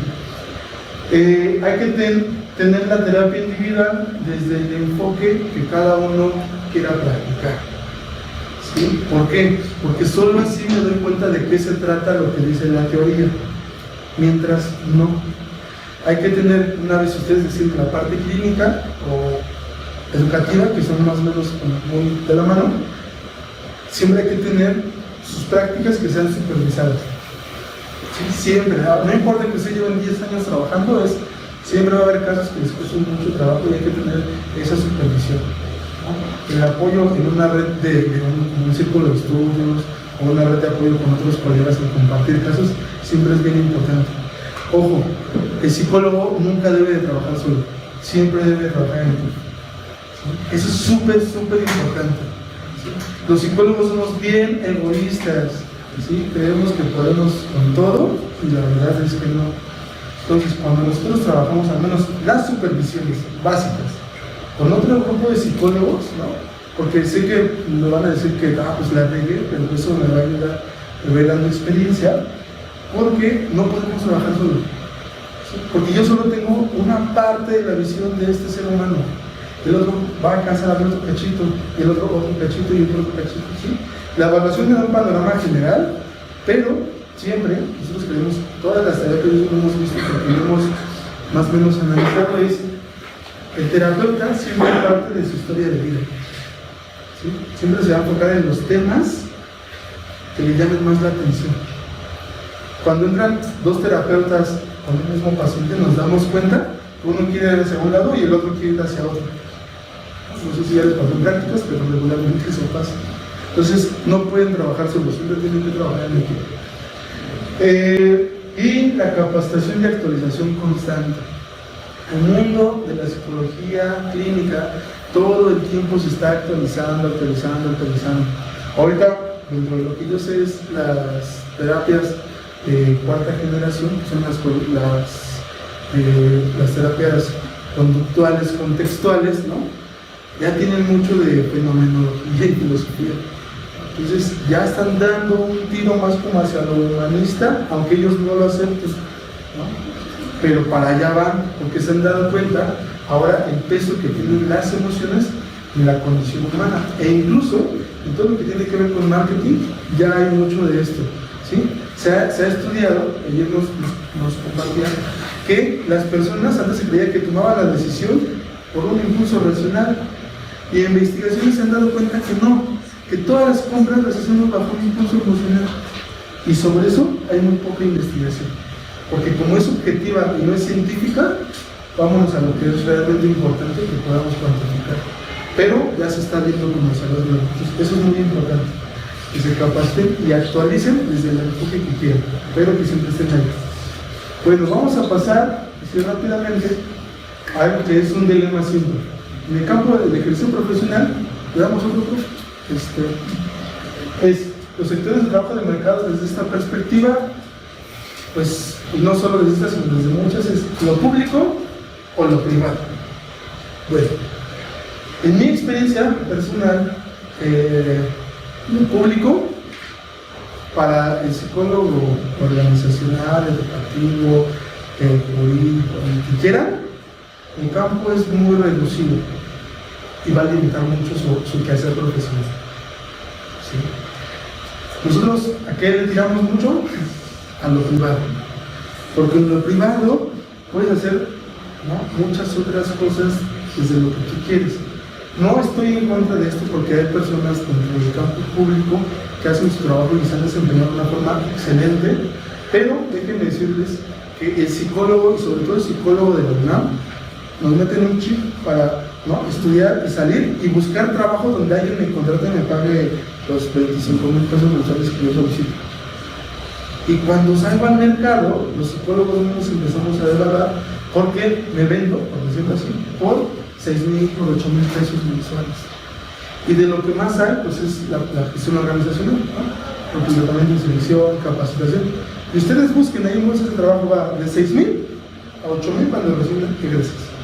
Y de ahí va de 8,000 hasta 10 o 12 ya hermano callado. Y hay un mínimo que alcanzan los 20 a 25,000. Y entonces nos volvemos esclavos del mundo que es privado, pero que tiene que ver con una contratación de... Pues eso es un problema porque empezamos a devaluar. Incluso nosotros lo hemos visto en la clínica, en la terapia misma, porque es... Y se les voy a poner un ejemplo, piénsenlo así, rápidamente. Hay dos psicólogos, uno que cobra 75 pesos la consulta y uno que cobra 450. ¿Quién es mejor? ¿Con cuál dirían ustedes?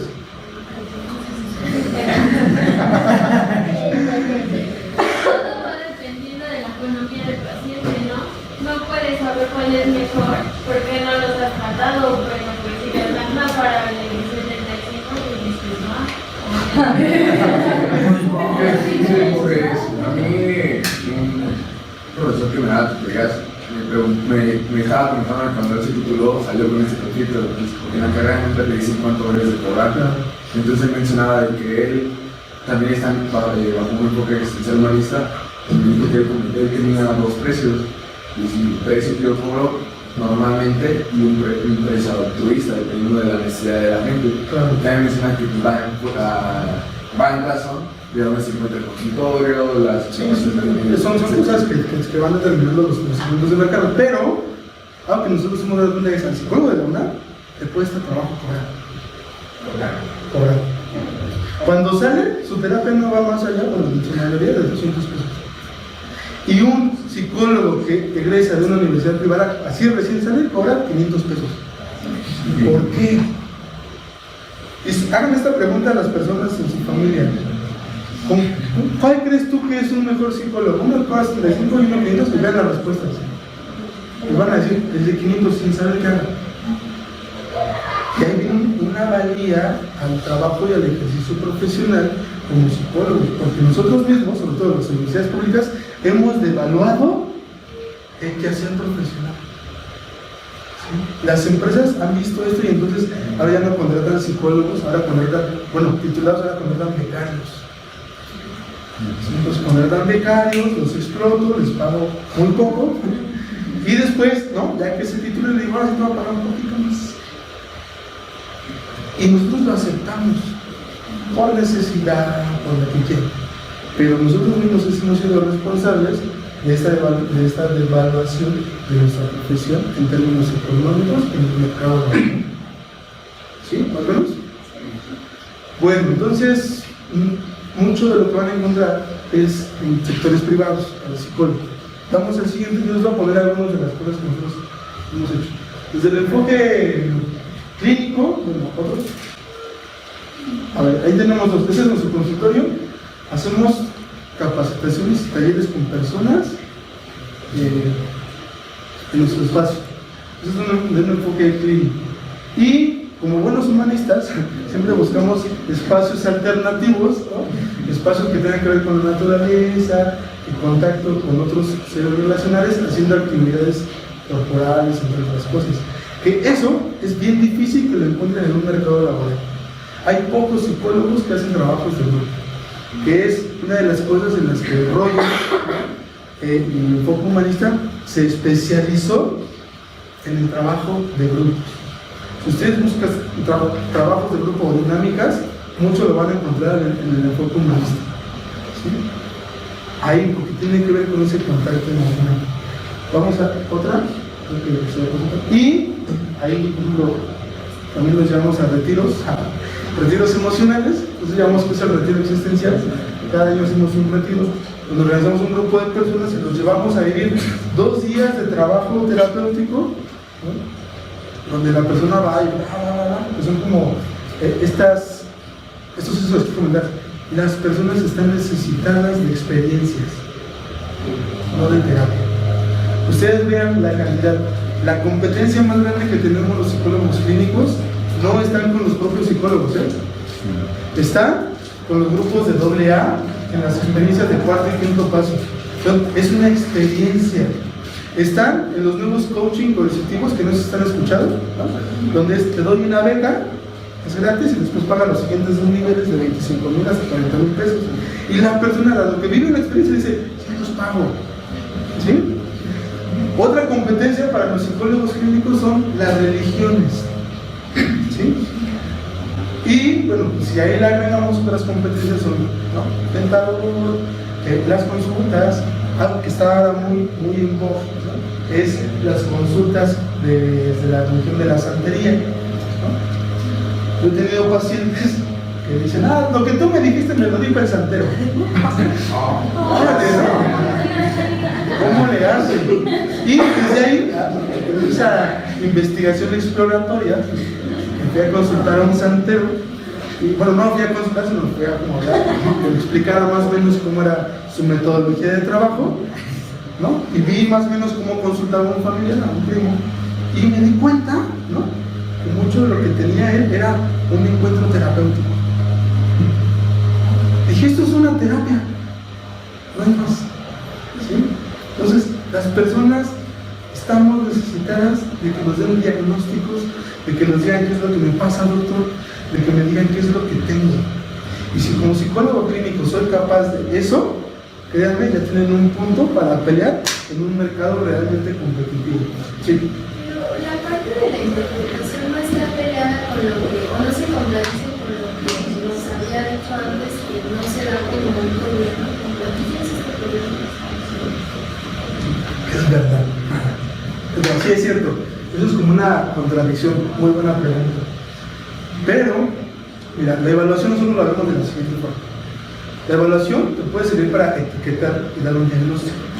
Nosotros la evaluación la vemos como una parte psicológica y científica, es un apoyo donde te va a ayudar. Es como si tomaras una fotografía instantánea de la persona. Tú la aplicas hoy un HTTP o una COBE, o una persona bajo una lluvia, o la aplicas un test de lo que quieras, lo interpretas y te va a dar una serie de resultados. Hoy, si esa prueba se la aplicas la siguiente semana, va a ser diferente la prueba y te va a dar otros resultados. ¿Por qué? Porque desde nuestro enfoque es la persona está en constante transformación y movimiento. Entonces, la evaluación para nosotros es simplemente tener un panorama general y saber dónde está la persona, no para etiquetarla, sino para saber más o menos por dónde hay que trabajar con ella. Y se lo ponemos a la persona. Mira, nosotros identificamos este punto. ¿Por cuál de estos quieres comenzar a trabajar o algún otro? Mira, me interesó este tema. Y sobre eso empezamos a trabajar. No sé si me explico. Entonces, sí es cierto que la evaluación, de hecho muchos, los psicólogos existenciales puros, ¿no?, tachan a la evaluación, pero ahora en el encuentro en Buenos Aires, Argentina, nos encontramos con una psicóloga clínica que ha desarrollado todo un enfoque de evaluación con un enfoque humanista existencial. Entonces nos trajimos sus libros, ¿no?, y los vamos a leer porque tiene un montón de cosas que ofrecernos a los que nos interesa la clínica, no olvidando que somos psicólogos, ¿no? Los terapeutas normales pues ¿no?, pueden hacer esa parte, pero el clínico nos interesa mucho saber la condición psicoemocional del paciente. Por eso es importante la evaluación. ¿Sí te concedo? Ajá, pero esa es la parte de la evaluación, pero mencionaban que también hay interpretación y análisis. Entonces, en esa parte de alguna manera nos había comentado que se devuelve al paciente un poco de lo que le está sucediendo y se le dice como una sugerencia de lo que puede realizar, pero entonces sí se identifica como las situaciones que pueden ser problemas y ya depende del paciente si es para ellos problemas o no. No, bueno, el término problema es una condición filosófica. Lo que nosotros hacemos en un informe elaborado al paciente es una descripción de sus pruebas. Yo lo que les quiero decir es, mira, esto no lo digo yo, es lo que dicen tus pruebas, ¿no? Entonces identificamos altos niveles de ansiedad, de estrés, que fueron generados por tu ambiente familiar, ¿no?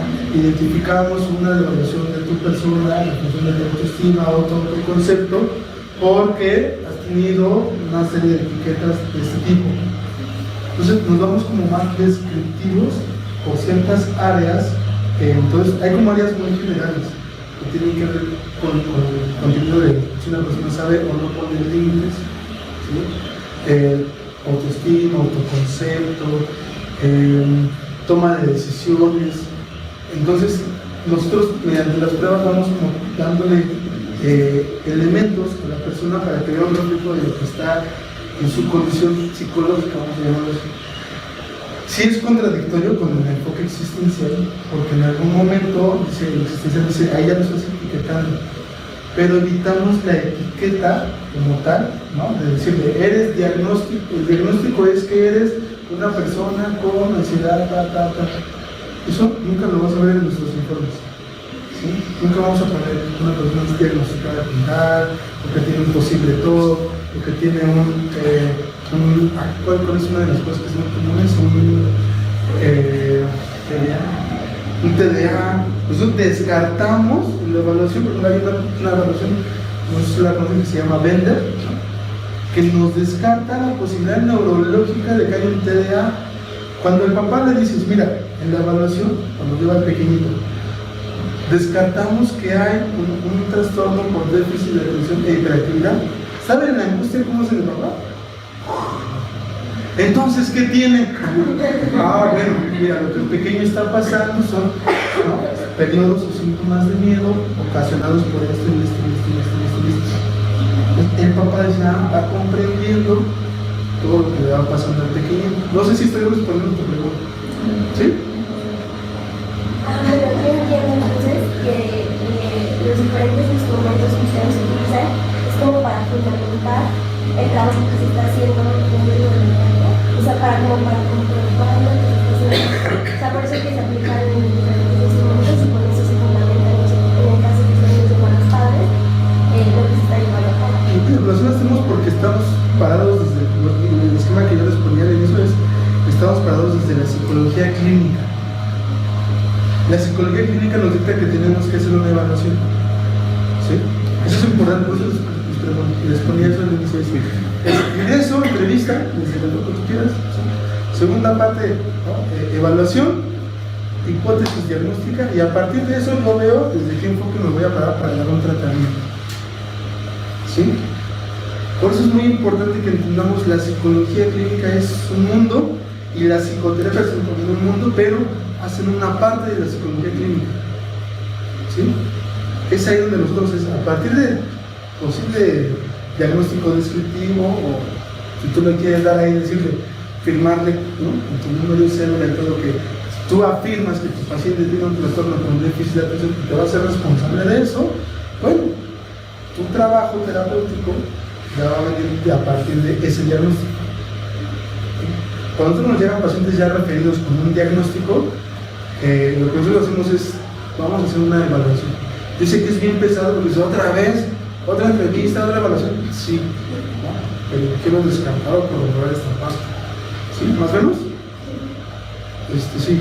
A mí se me ocurre una realmente que todo esto se debido a un cambio de contexto que hay, porque llega a haber una entrevista grabada que hacía Rogers, en la cual simplemente partía de que la paciente empezara a contar poco a poco, y ahí él iba haciendo las interpretaciones como tal. Pero creo que esto deriva del hecho de que, como mencionabas, de que hoy en día las personas no están como susceptibles a tener un proceso tan extendido, y la gente hoy en día busca una solución como inmediata. Entonces tiene que ser hacer una evaluación para tener un punto de partida y de ahí ir trabajando poco a poco. No nada más es como hacer una interpretación o ir trabajando conforme se vaya dando como tal la terapia. Déjame te comento algo más. Esto ha surgido por la necesidad social que hemos vivido. Fíjense, porque las escuelas, ¿no?, han tenido una serie de problemas porque no hay límites en los pequeños, ¿sí? Entonces, las escuelas dicen ahora, si no me trae el reporte de que lo está llevando a terapia, yo no me hago responsable. Y ahora hacen que los papás vayan a las escuelas a cuidar a su hijo o a su hija porque no lo soportan. Esa es la palabra. Entonces los papás llegan muchas veces así, yo vengo por un papel, nada más. Y en las escuelas también pasa lo mismo. En las escuelas y en las empresas, ¿sí? A ver, yo necesito que me traigas un documento que avale que estás en proceso de terapia. Si no, no te lo doy. Entonces, para más o menos, ¿no?, tener un enfoque, un escrito formal, lo que nosotros nos da la relación es súper importante, ¿sí? El cual tienes que mandar todo un proceso, ahorita lo vamos a checar, nos faltan algunos campos, para los demás, para los maestros, perdón, ¿sí? Y eso es muy importante porque el trabajo o el ejercicio profesional de psicólogo hace o se empieza a hacer algo que nunca hemos hecho, que es el trabajo multidisciplinario. Entonces, trabajamos con papás, trabajamos con los maestros y se cierra la triada, ¿no?, porque trabajamos con el pequeño.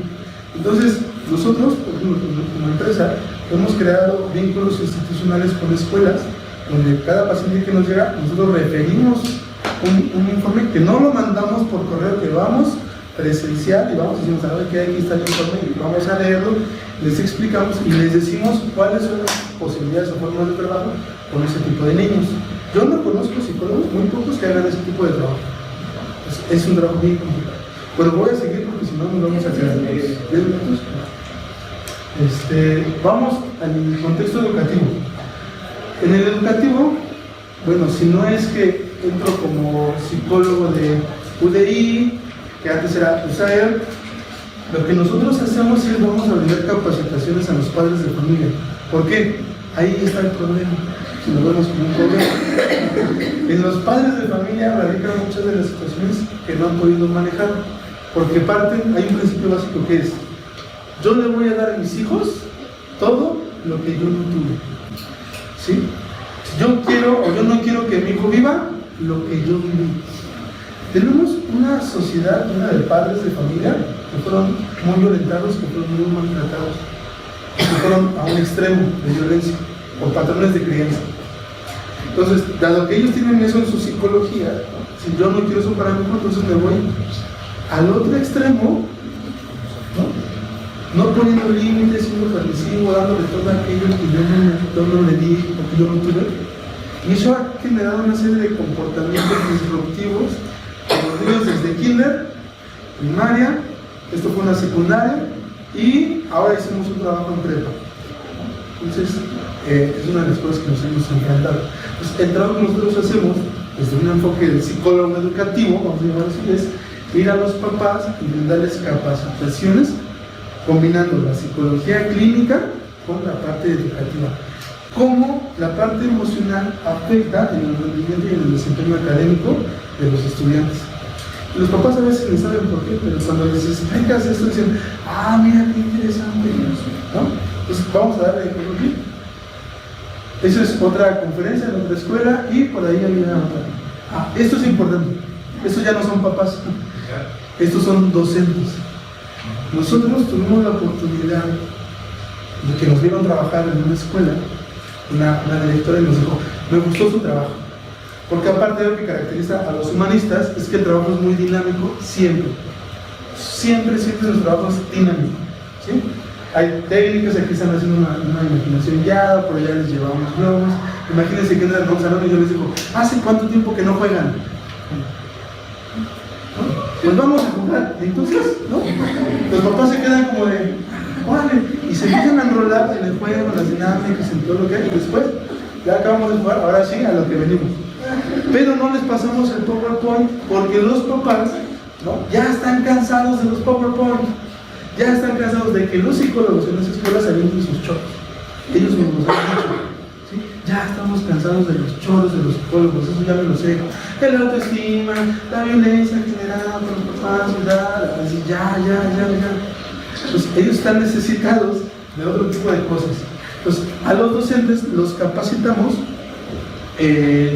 con la intención de que sepan cómo manejar a los padres de familia, que ahora ya son muy con todos los derechos que tienen de la SEP, ya se ponen justo corte con los docentes, ellos no pueden hacer nada, son como atados de manos, y el trabajo en colaboración entre ellas.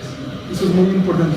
Entonces, eso creemos que también empieza a hacer cambios en el sistema educativo, en la parte educacional. Que ese tipo de trabajos los debería de hacer el psicólogo educativo y no los hace. ¿Sí? Porque como no está dentro de lo que le marcan hacer, pues ya para qué lo hago. Pero tiene un montón de cosas que hacer el psicólogo educativo que no hace. Entonces, solo se enfoca a esa parte. Y bueno, nosotros hemos entrado un poco a hacer ese trabajo. Siguiente, en el ámbito organizacional o laboral, es un punto muy interesante, porque nosotros hemos modificado la perspectiva del psicólogo organizacional o laboral. A diferencia de que nosotros nos contrata una empresa como tú vas a ser mi empleado, llegamos con la empresa a ofrecerles servicios especializados de psicología organizacional laboral con un enfoque clínico.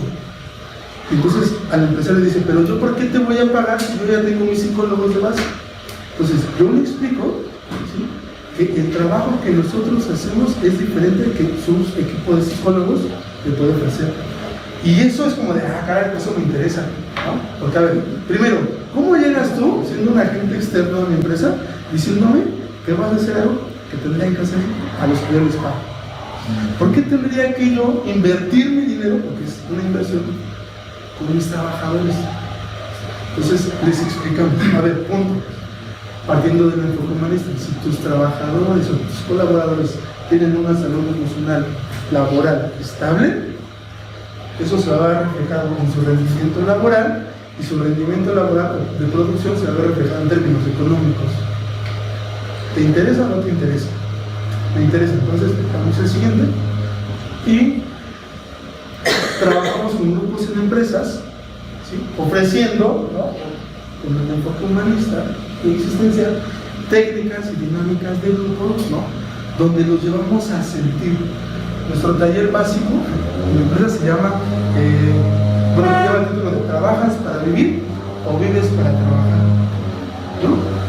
Y entonces es llevarlos a una reflexión, en un sentido de la vida, en un sentido laboral, de por qué trabajan, ¿no?, en esa empresa, de por qué hacen lo que hacen, por qué van desmotivándose, dicen. Y a ratos no es que se componga de solo una plática o conferencia motivacional, porque lo que hay detrás, nos hemos dado cuenta haciendo seguimiento, que es el sentido y la pertenencia institucional. Queda como en los estudiantes cuando decimos, soy de la UNAM, sí, hay como un espíritu universitario. En las empresas logramos hacer esa adherencia colectiva, ¿no?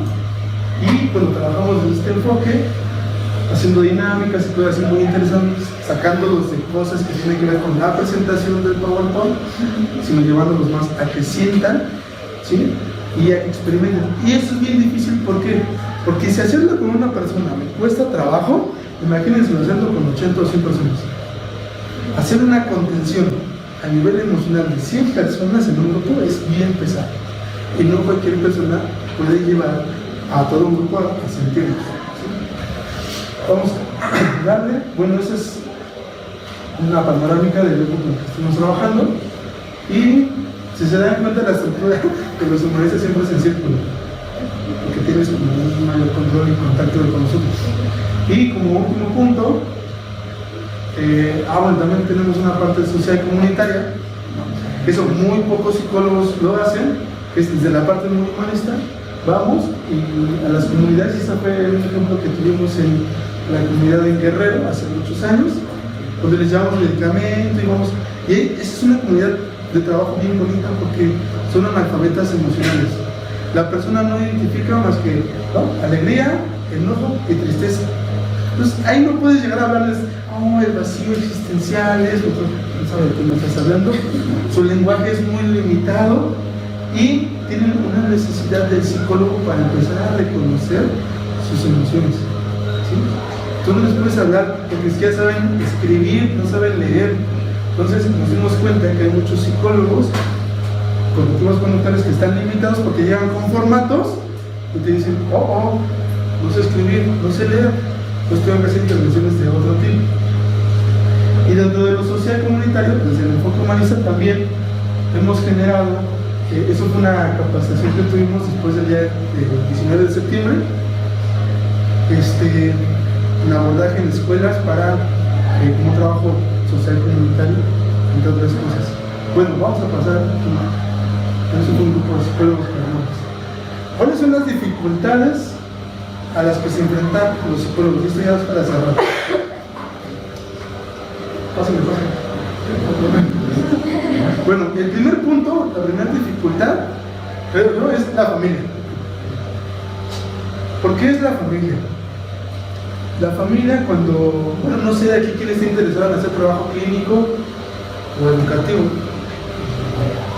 Bueno, los demás, tal vez organizacional o jurídico, ¿hay alguien?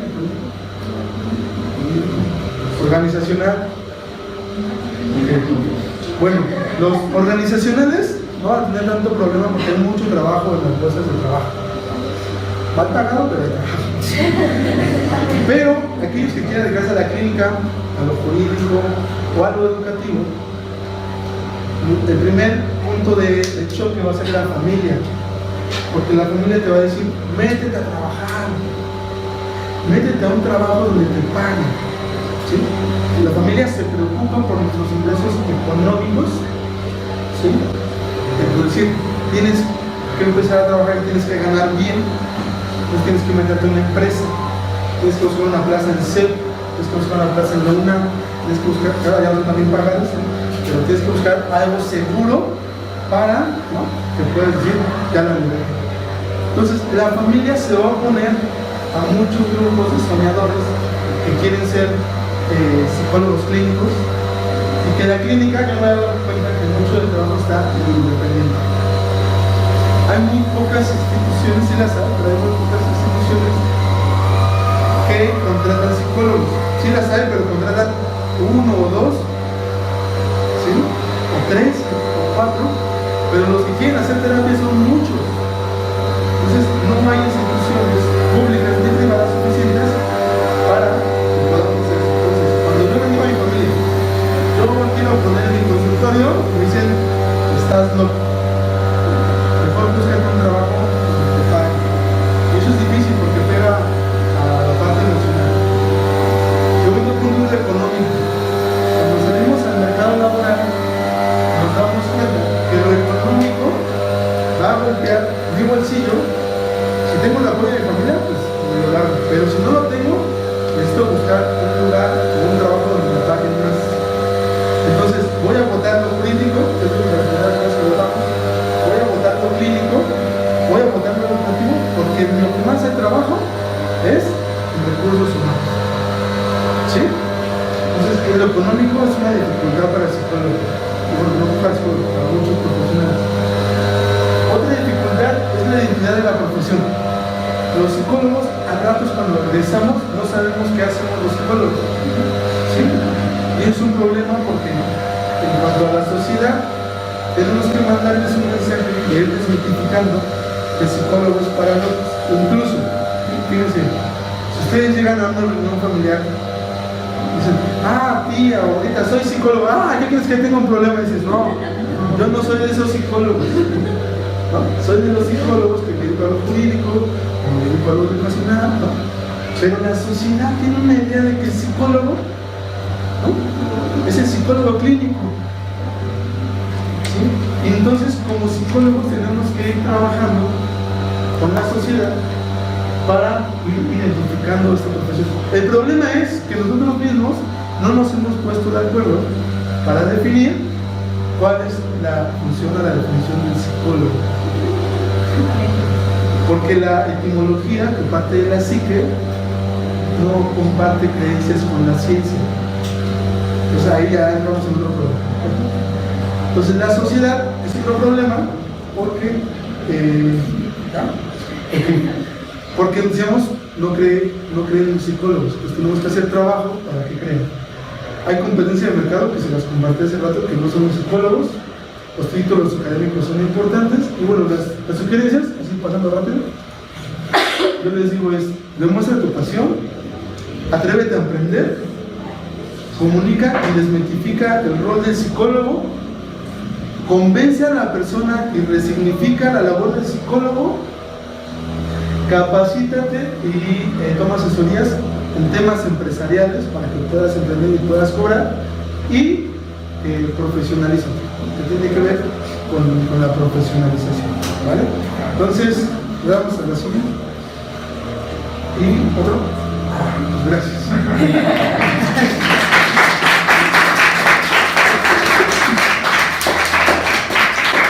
Específicas, eso ayudaría mucho. Desde el ámbito educativo, bueno, ¿se puede escoger entre hacer educación, desarrollo o docencia? ¿O se hacen las tres o cómo se hace? Puedes hacer lo que tú quieras. Entonces, bueno, siempre y cuando te puedas desde la parte privada. Porque nosotros nos ha tocado que tenemos que hacer trabajo que tendrían que hacer los psicólogos educativos y no lo hacen. Entonces, el emprendimiento siempre es importante aquí cuando uno regresa. ¿Por qué? Porque cuando tú haces tu institución, puedes brindar ¿no? a padres o problemas, conductores o problemas educativos desde asesorías, desde educación, y lo más importante es ir picando piedra para hacer relaciones con instituciones. Nosotros ya tenemos algún grupo de escuelas donde nos queremos ir conectando. Si tú estás interesada en eso en un futuro, yo te invito a que nos busques, porque es interesante eso, es apoyarnos como entre una comunidad, ¿sí? Porque bueno, somos egoístas, el psicólogo es egoísta, pero si nosotros tenemos los vínculos de contactos de relación y tú tienes una cosa que te puede funcionar, yo tengo los contactos, pues visítalos y tú vas a enseñarles a las escuelas, ¿no? Tu trabajo y lo que haces desde tu parte educativa, porque hay una necesidad impresionante en las escuelas de los psicólogos educativos, ¿sí? Entonces yo te invitaría a emprender, ¿sí? Porque si tú vas y buscas una placita de USAER, el problema que tienen bueno, ahora son UDI, las maestras, es que tienen que atender 3 kinder, ¿no? En cada ciclo escolar, los cuales las van a ir rotando, y la población es inmensa para una sola psicóloga. Entonces son las limitaciones que tienen las instituciones, desafortunadamente, pero cuando uno se mueve desde un campo privado, tiene todo un poco más de posibilidades de moverse más. No sé si me explico.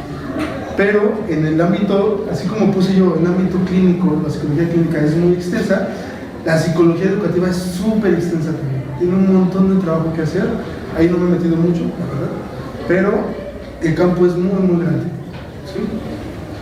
Yo quiero preguntar si en internet se puede encontrar algo sobre lo que mencionabas del círculo existencialista donde colabora. ¿De nosotros? Ajá. ¿Del CINEX? Ajá. El CINEX es una institución académica, se llama Círculo de Estudios en Psicoterapia Existencial, está aquí en Ciudad de México. Hablando de institutos, no es el único, está la Casa Víctor Frank, está el Instituto de Psicología Humanista y Gestal, está el Centro Mexicano de Análisis Existencial, está el Instituto Rogeriano, que está en Puebla, y ahora se sabe que hay en Barcelona una universidad de posgrado con enfoque meramente rogeriano para la profesionalización de los alumnos. Y pues hay un montón de cosas en internet, ¿no? Artículos, libros, investigación pura desde el existencial. ¿Cómo nos podemos encontrar? ¿Cómo qué? ¿Cómo nos podemos encontrar? A nosotros estamos como Grupo de Rescate Emocional Metamorfosis, es el fanpage, y si no te reservo una tarjeta, vamos a correr, donde puedes escribir o llamar para compartirles más cosas. ¿Ya no hay preguntas? ¿No? Bueno, un consejo para los que van a jurídico. Yo intenté formarme como jurídico, la masa lo sabe, pero deserté porque la psicología jurídica en México está bien atrasada, está bien manoseada. El psicólogo jurídico en muchos aspectos o en muchos momentos le va a jugar al escenario, ¿no? Entonces, a veces en la evaluación o en el peritaje tienen que poner cosas que no son reales porque ponen en riesgo su integridad. Hay personas que sí lo hacen y se han destacado por ello, pero hay personas que ponen en riesgo su seguridad, y la parte económica también les juega mucho.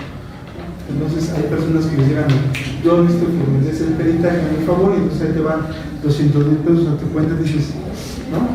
Es complicado, es un tema bien difícil, y las instituciones, la sociedad, ¿no?, que estamos viviendo tan violenta, nos va a llevar, ¿no?, a desarrollar más esa área, ¿no?